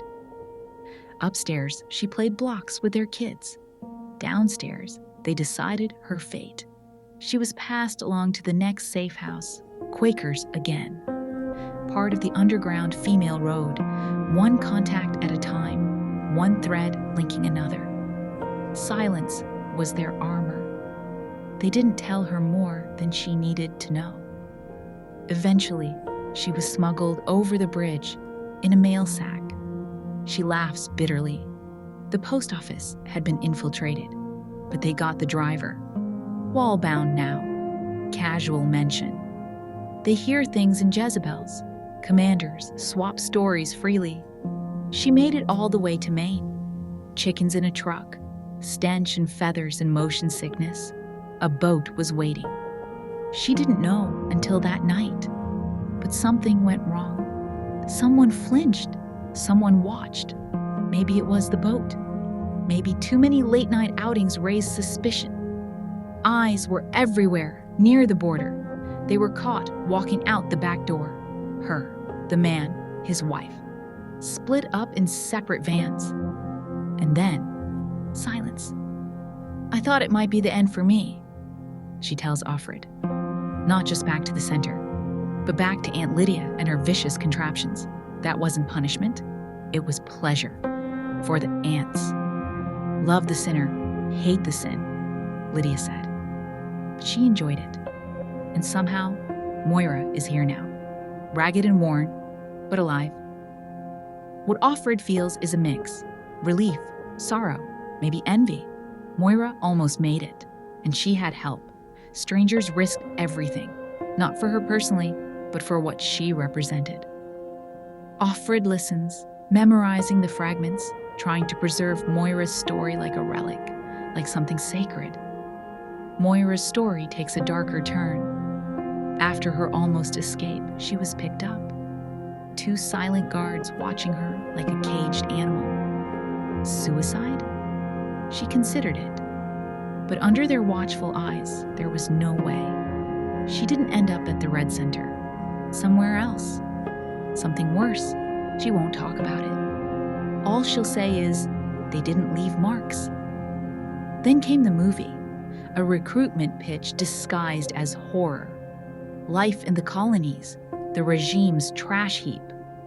Women sent there to clean up cities bloated with rotting bodies, plague-ridden waste, radioactive dumps, a slow death sentence. The residents? Old women? Handmaids who failed their 3 chances? Gender traitors? Incorrigibles? The unwanted? Sterilized, gray-clad, forgotten? Moira was offered a choice. Jezebel's or the colonies. It wasn't much of a choice. Nobody but a nun would pick the colonies. So, here she is. She jokes bitterly now about face cream, parties, being used but clean. It's not hope she offers, it's resignation, survival with glitter. Offred hears something in her voice she dreads. Detachment, a drained version of courage. Has Jezebel stolen Moira's fire? Offred hopes for more, wants Moira to be the heroic version she clings to, the rebellious friend, the one who would set the world ablaze before submitting. But maybe that fantasy was hers alone. Moira reads her thoughts. Don't worry about me, she says. She cracks a joke about Jezebel's being butch paradise. Teasing. Offred feels a flicker of warmth return. Do they let you? She asks. Moira snorts. They encourage it. Women on women turns the commanders on. A brutal truth dressed in a casual shrug. The regime has stopped caring about what happens to the damned Jezebels is their holding pen, their amusement park, their graveyard. And then, Offred admits the ache in her heart. She wishes she could tell a better story. One where Moira escaped, one where she burned the place down. But that didn't happen. As far as Offred knows, this was the last time she ever saw her. Chapter 39. The weight of this room. The commander has a key. He fetched it from the front desk while she waited, perched stiffly on a flowered sofa, like a scene frozen from another time. He shows her the key with a sly little flourish. The message is implicit. This is meant to be special. They ascend together in a glass elevator, oval-shaped and transparent. She watches the balconies drift past, lush with hanging vines exposed to view. She's part of the display now. Another jewel in the commander's rebellion. Inside the room, déjà vu. Everything is the same as it once was.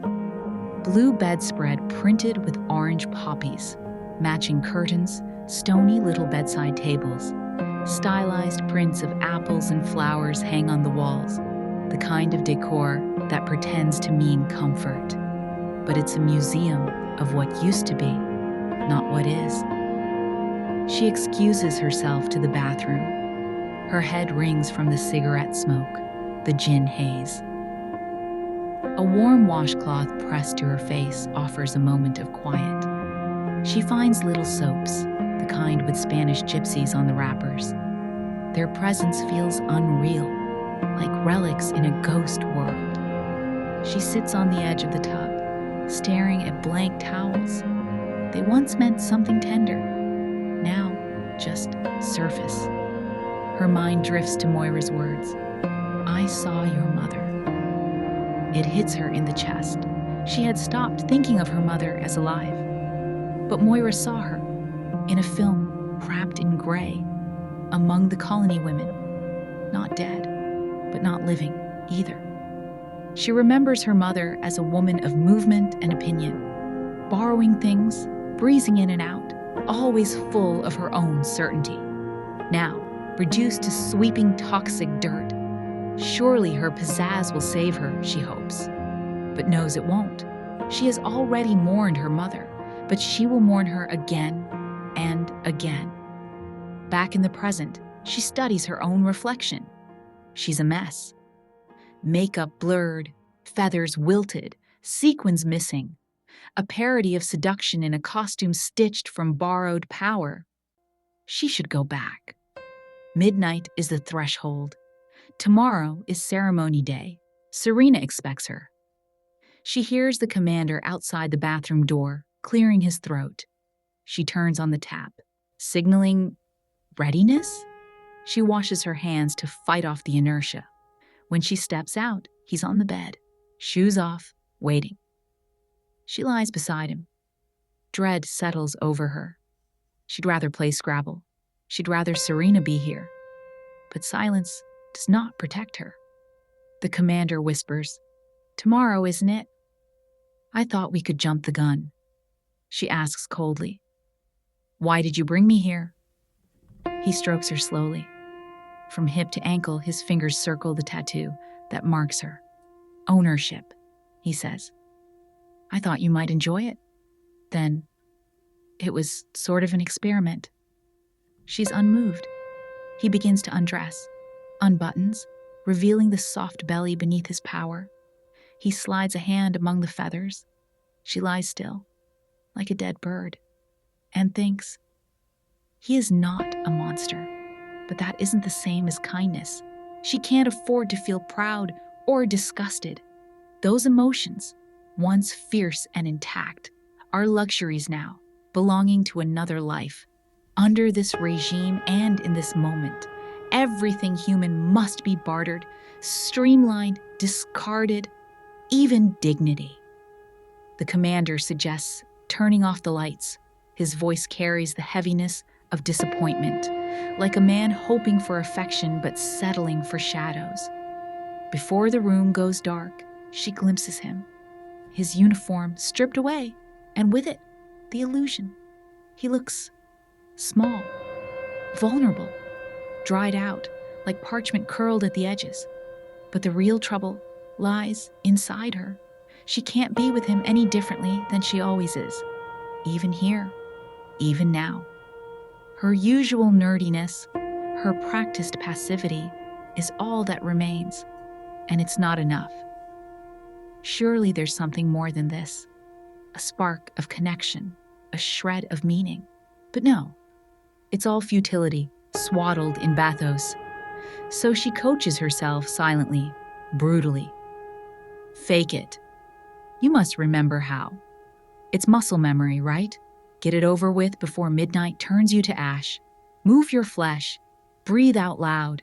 It's the least you can do.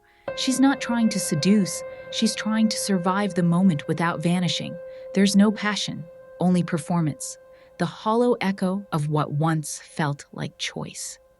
Chapter 40. Assignment. The night is thick with heat, heavier than it was by day. The fan whirs, but nothing moves. The house itself exhales warmth like a tired, used oven. A storm threatens to break, teasing with distant flashes of lightning behind a low gray sky. Something feels off. The searchlights are dark. Maybe there's been a power outage, or maybe Serena Joy turned them off, arranged it. She's back in her red habit, having wiped off all traces of Jezebel's, the sparkles, the lipstick, the scent of him. She hopes nothing remains. She listens in silence. At midnight, Serena knocks, softly. There's pain in her movements, desperation. She wants the baby more than anything, and tonight is her plan. Serena leads her through the kitchen, calm and shadowy, like a place suspended in time. The knives are tucked away, the bowls heavy in the dim light. She instructs her, go out, turn right, go through another door. He's waiting. No one will see. She'll remain behind, playing distraction in case anyone wakes. It's a whisper shared like a secret between women, not wife and handmaid. Outside, thunder growls. She walks across the grass, silent, breath held, past shadows. The garage is close. Inside, the stairs are blind dark, and she climbs them step by step, remembering the layout of what was once a bachelor pad. a student's place, a space once marked by privacy. Freedom. She knocks. He opens the door. There's a lamp lit. She doesn't look at him. The room is sparse, functional, the bed made up. The blanket says, U.S. He's in shirt sleeves, cigarette in hand. She wants to fall into him, to be touched, seen, claimed not for reproduction but for relief. She wants to bathe in the scent of warm air and nicotine. But this is not romance. It's a transaction. He knows why she's here. She knows why she's here. No words are exchanged. He turns off the lamp. Lightning, thunder, her dress comes off, his face is shadow, his mouth finds her, his hands. He moves swiftly. She feels the flush of sensation. Love, she calls it briefly, a flicker of memory, a reminder that she's alive inside her body, just once. It rushes in and out like water, but then she rewrites it. This is what really happened. She climbed the stairs, knocked. He opened the door. Cigarette, lamp, no pictures, no life in the room. He offered her a drag. She took it. Their fingers barely touched. Even the smoke made her dizzy. Still, he said nothing. She wanted warmth, contact, humanity. But he didn't touch her, not kindly, just looked.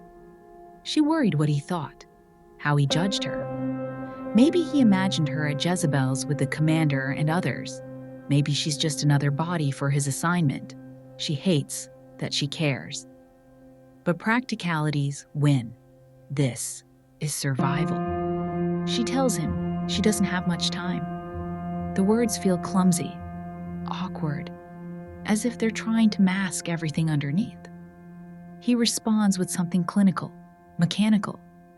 I could just squirt it into a bottle and you could pour it in. No emotion, no smile. She flinches. There's no need to be brutal, she replies. But maybe he feels used, reduced to biology, like she does. Maybe he wants something more, an acknowledgement, an emotion, proof that he's more than a tool or a transaction. I know it's hard for you, she offers. He shrugs. I get paid, he mutters. Punk defiance, but still, he doesn't move. She rhymes in her head. I get paid, you get laid. A mockery of intimacy. They shift into banter, spangles, old pickup lines, movie one-liners. You come here often? What's a nice girl like me doing in a spot like this? It's hollow, but they smile. That shared performance is a thread, a way to say, I'm still here, still human. It's all a fabrication. She realizes that now. Even before Gilead, this banter was performative. No one really spoke like that, maybe not even her mother. But it served a purpose. It wrapped emotion in theatricality, kept the real self tucked away, protected. And yet, that realization makes her sad. So terribly sad. What they're doing, what they're saying. It feels like faded music, worn satin, paper flowers left out in the rain. An echo of something that may never have been real. A flicker of pretend, all gone now. Suddenly she begins to cry. Only then does he move. He holds her, not for sex, not for power, but to comfort. Come on, he says gently. We haven't got much time. He leads her to the bed. Unbuttons, kisses, strokes. But not with romance. He warns her. No romance. And she understands. It's not about emotional connection, not about rescuing each other. No romance means no heroics. Don't get attached, don't get hurt. And so it goes. She already knows it might be just this once. Even in the moment, she thinks, goodbye. She imagines thunder, but it wasn't there. She just added it to drown out the sound she made, the sound she's ashamed of. And then, the truth. It didn't happen that way. Not exactly. Love, real love, is never fully clear. It exists only in reconstructions. During the act, she even thinks about Serena Joy, sitting below in the kitchen, judging her silently. Cheap, Serena would say. They'll spread for anyone. Give them a cigarette, they'll open up. And she knows. This isn't betrayal because of the act itself. It's betrayal because of the way she responded. She wonders, if she knew Nick was dead, would it change what this meant? She longs to be without shame, to be shameless or ignorant, because ignorance would mean she wouldn't know how much she didn't know. Chapter 41. Dangerous Tenderness. She begins with a wish for the story to be different, more graceful, more coherent, less ashamed. She wishes it had shape, meaning even beauty, sunsets or birds or snow. But that's not what Gilead allows.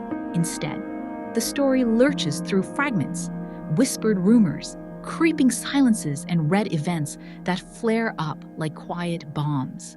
It's a mutilated narrative, unwhole. She's sorry. Sorry it hurts. Sorry it limps. Yet she tells it anyway because to speak is to believe in someone, perhaps you, the listener, perhaps a future or a heaven or an underground, places where stories might matter. So she wills herself to continue, even now knowing what comes next is ugly. You deserve whatever I have left, she says, which is not much, but includes the truth. She went to Nick. Again. Not for love, not for duty, not for Serena joy, for herself, not offering herself because she had nothing left to offer. Each time he let her in, she felt not generous, but grateful. He didn't have to say yes. That he did was a kind of miracle. But desire made her reckless. She risked everything. Creeping through the kitchen, slipping out while the lawn glared under searchlights. Each door click sounded like a trap. Every crossing felt like it might be her last. She'd knock. Beggar's knock. Expecting rejection. Expecting a changed mind or indifference. But he always opened the door. That felt like grace. Inside, he always held something. A cigarette, a toothbrush, a glass. Black market spoils. It made it seem like he wasn't waiting, like she didn't matter. Is it too late? She'd ask. Never, his silence implied. He'd turn off the light, shut the window, minimal words. She'd already be half undressed. There's a sharp contrast with the commander. With him, she closes her eyes, avoids his face. But with Nick, she wants to see. She memorizes him by searchlight, the contours of his body, the sweat, the face that stays unreadable. She regrets not doing the same with Luke, how he slips further each day into the mist of forgetfulness. For Nick, she'd wear feathers and stars, be as absurd as she needed to be. We make love like it's the last time, she says. Each time is a gift. And being with him, strangely, feels like shelter. A small cave against the storm. That, of course, is an illusion. The room is a trap. If she's caught, death is certain. Still, she keeps coming back. Why does she trust him? She doesn't know. Maybe she shouldn't. Maybe she's fooling herself. Maybe he's dangerous. Maybe he's nothing. But she goes anyway. And the story goes on. She talks too much. She knows it. She spills secrets to Nick she shouldn't. About Moira, about Ovglin, but not Luke. Never Luke. She wants to tell him about the woman who was in her room before her, but jealousy holds her back. If that woman shared this bed too, she can't bear to hear it. She gives Nick her real name. It feels like a gift, like a declaration of existence. If he knows my name, I'm real. She knows better, but she acts like a fool. Idolizes him, makes him more than he is, a cardboard hero. He listens, but not deeply. His attention skims over her words and lands on her body. Still, he watches her face while she speaks, which feels like something. It makes it impossible to imagine betrayal, but neither of them says love. that word's dangerous now. Too heavy, too romantic, too risky. The flowers are changing in the garden. Dry, bright, brazen things like daisies and black-eyed Susans. Late summer draws its long breath. The descent into autumn begins. Offred walks with Offglin, but she barely listens. Offglin's whispers sound unreal, obsolete. They could get her a key, she says. Sneak into the commander's room. Find out who he really is. But Offred doesn't care anymore. He's background. She's learning how to hide even her indifference. Nick gives her one simple rule. Don't change anything. If she acts differently, they'll notice. They always do. He kisses her. She puts his hand on her belly. It's happened, she says. I feel it. It might not be true, but she clings to the hope. A couple of weeks and she'll know. Nick tells her they'll love her to death. Serena too. But she insists, it will be yours. I want it to be yours. They don't talk about it. And when Offglin presses her, asks her to help, to resist, to escape, she says no. I'm too afraid. She doesn't even feign sorrow. She's grown lazy in her comfort, detached. But then Offred admits it.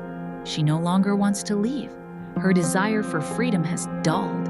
She wants Nick, wants to be near him, wants access to that feeling again. She's ashamed, but also proud. It makes her ordeal feel justified, like survival earned through passion. It's like war stories, she thinks. Illness, near-death recoveries. That kind of gravity makes the love seem real. Valid. Some days, she tells herself it's not love. Just life, made tolerable. Like settler wives, survivors clinging to their men in the aftermath of disaster. Her mother would say, humans are incredibly adaptable. They'll tolerate anything, if given a few small joys. Later, Cora brings her monthly stack of pads, smiling at her like she knows. Does she know? Do Cora and Rita suspect her nighttime creeping? Her smiling when she thinks they aren't watching. Offglin speaks less now, mostly about the weather. She's slipping away. Offred feels no regret, only relief. Chapter 42. Salvaging. The bell tolls. A low, distant summons. They haven't been fed. It's morning. And instead of breakfast, the women file through the gate, 2 by 2. The guards stand heavy around the perimeter, helmeted like beetles, armed like stormtroopers. Riot gear gleams darkly, just in case the ritual stirs hysteria. This salvaging is for women only. Announced only yesterday.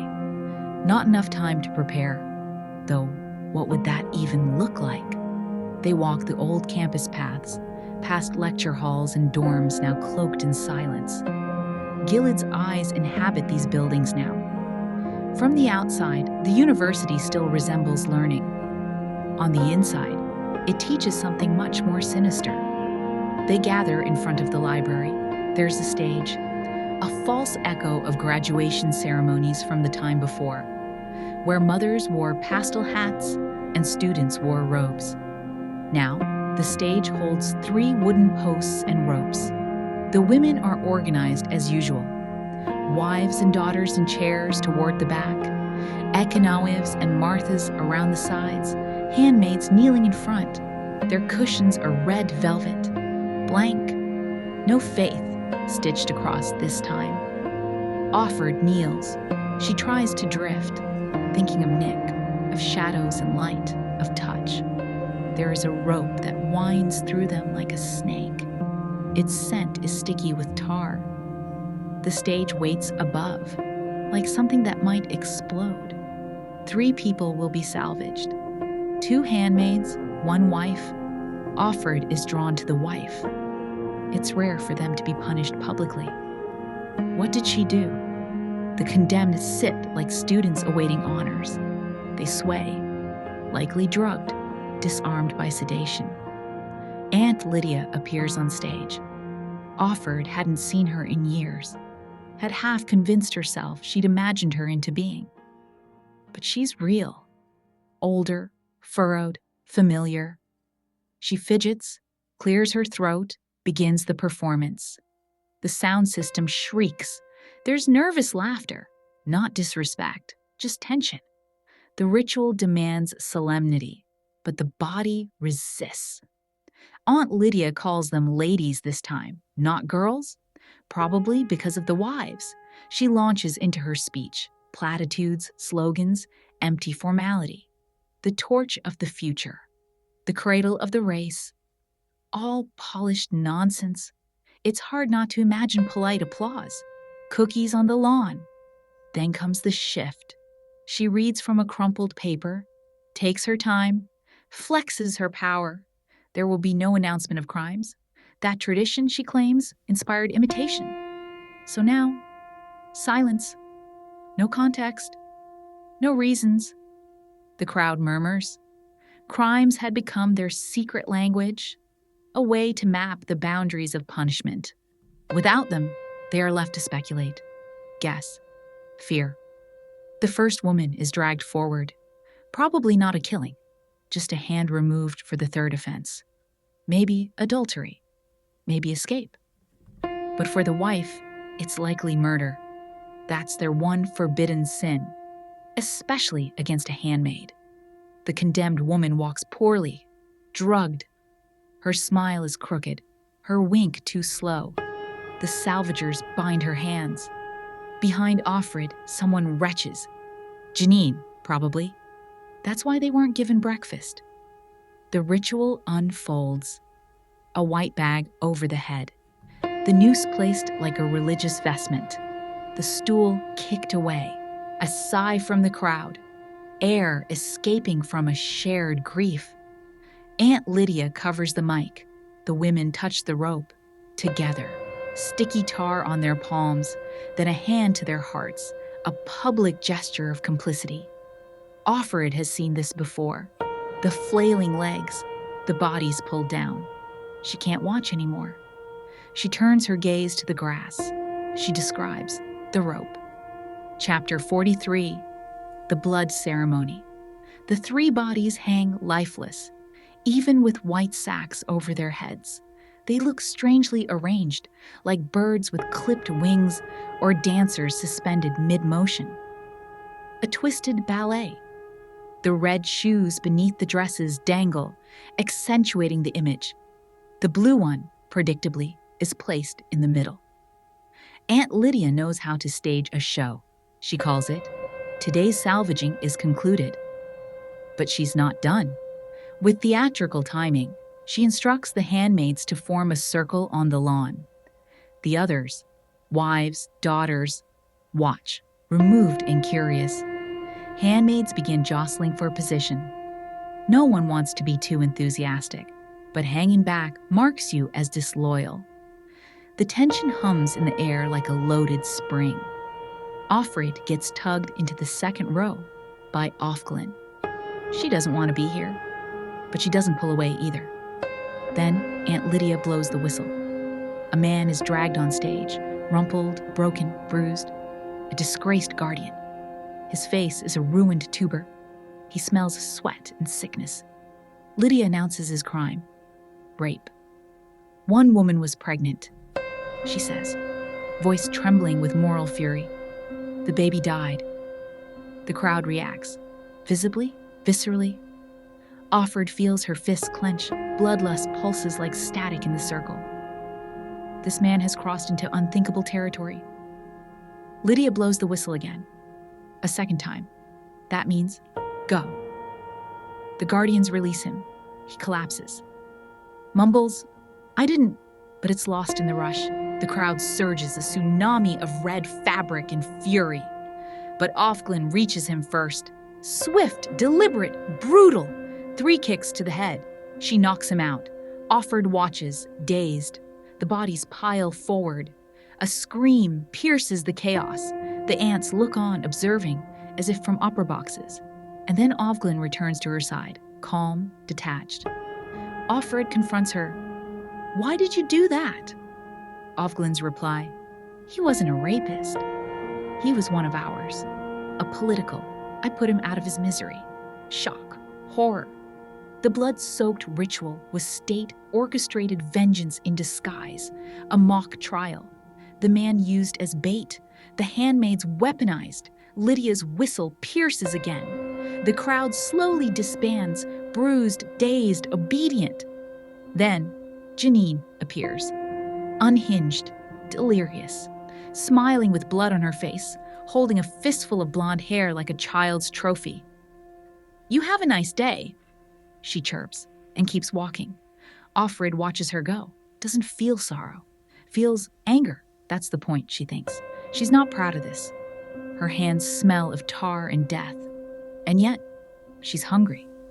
It's monstrous, but it's true.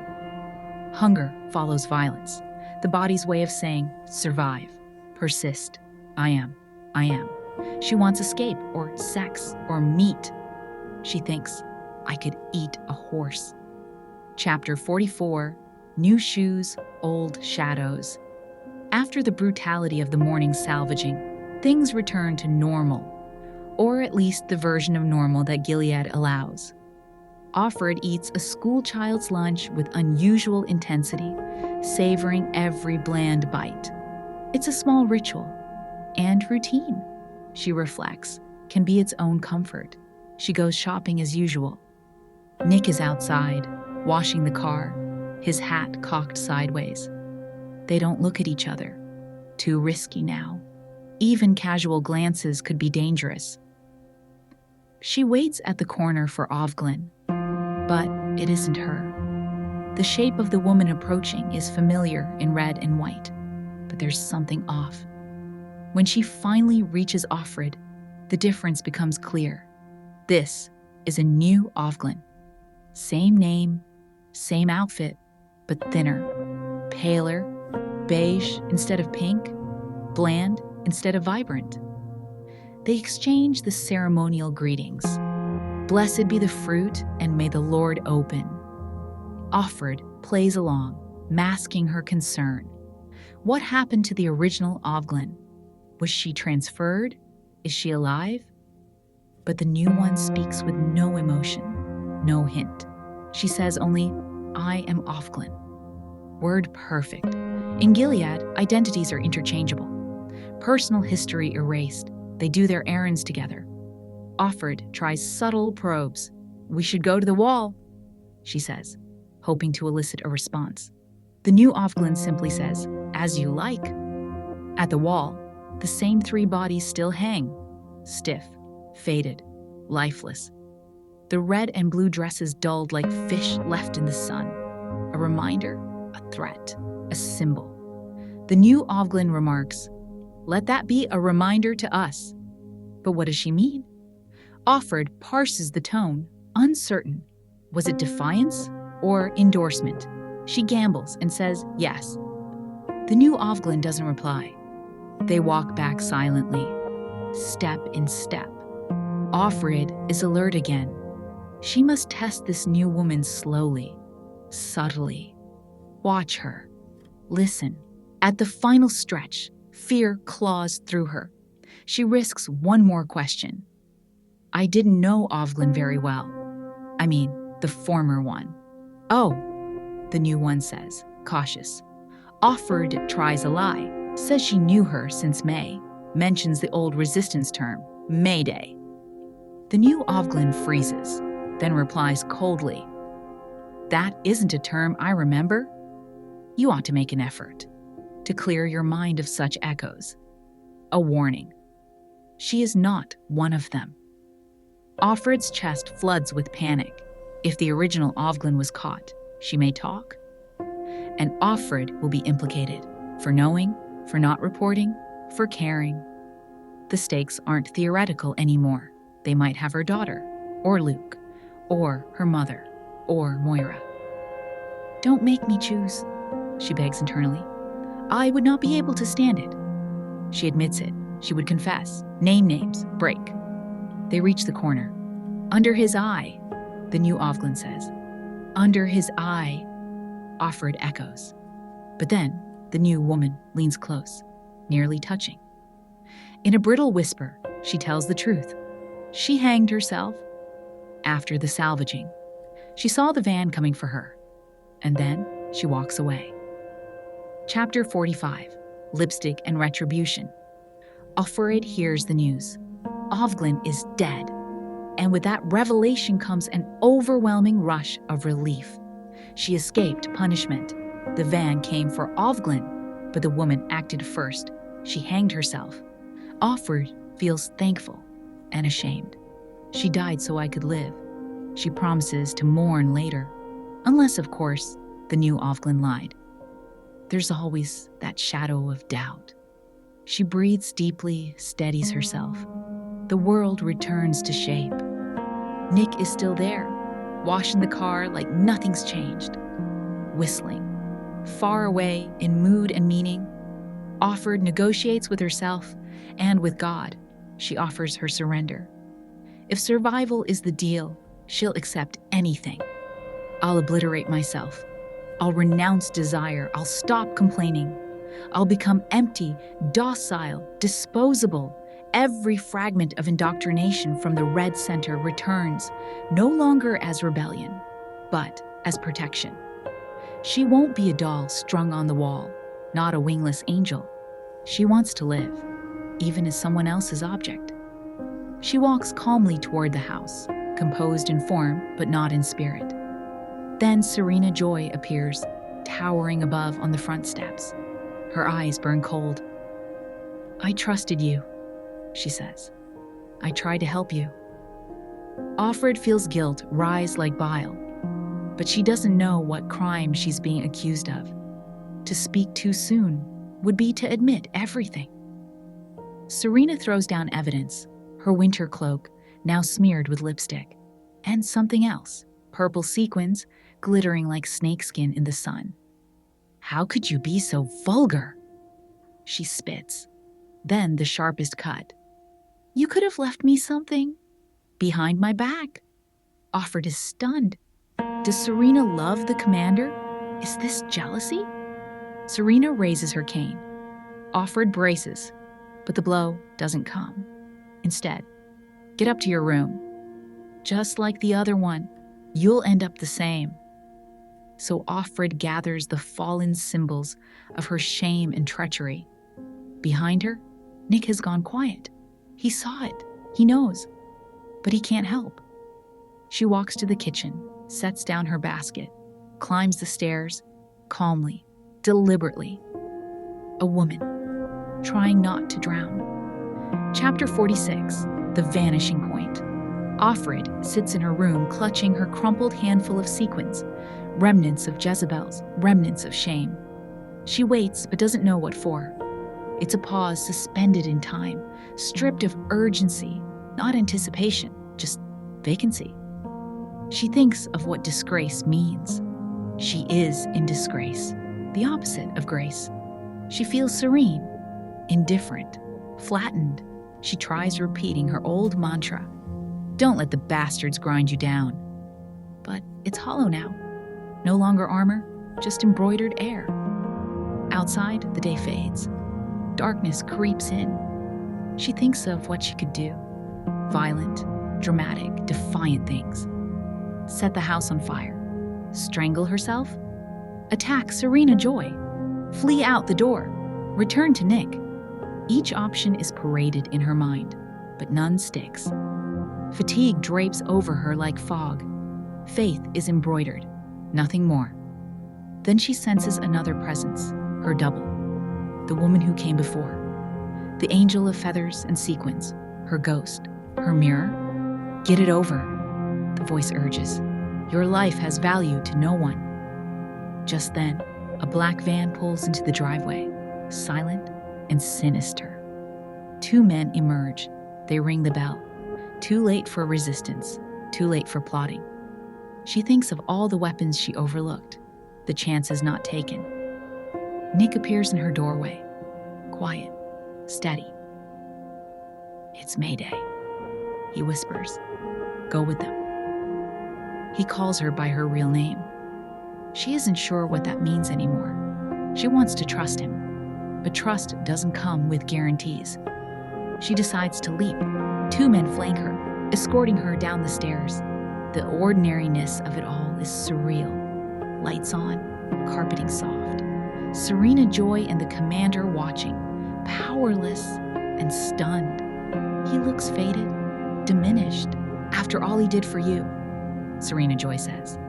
Offred can't even feel rage, just sorry. Cora sobs. Rita stares. All the domestic threads unravel. As the van doors open, Offred is let in. Is it a rescue? A trap? Her punishment? Her passage? Whether this is my end or a new beginning, I have no way of knowing. She steps forward into darkness, or else the light.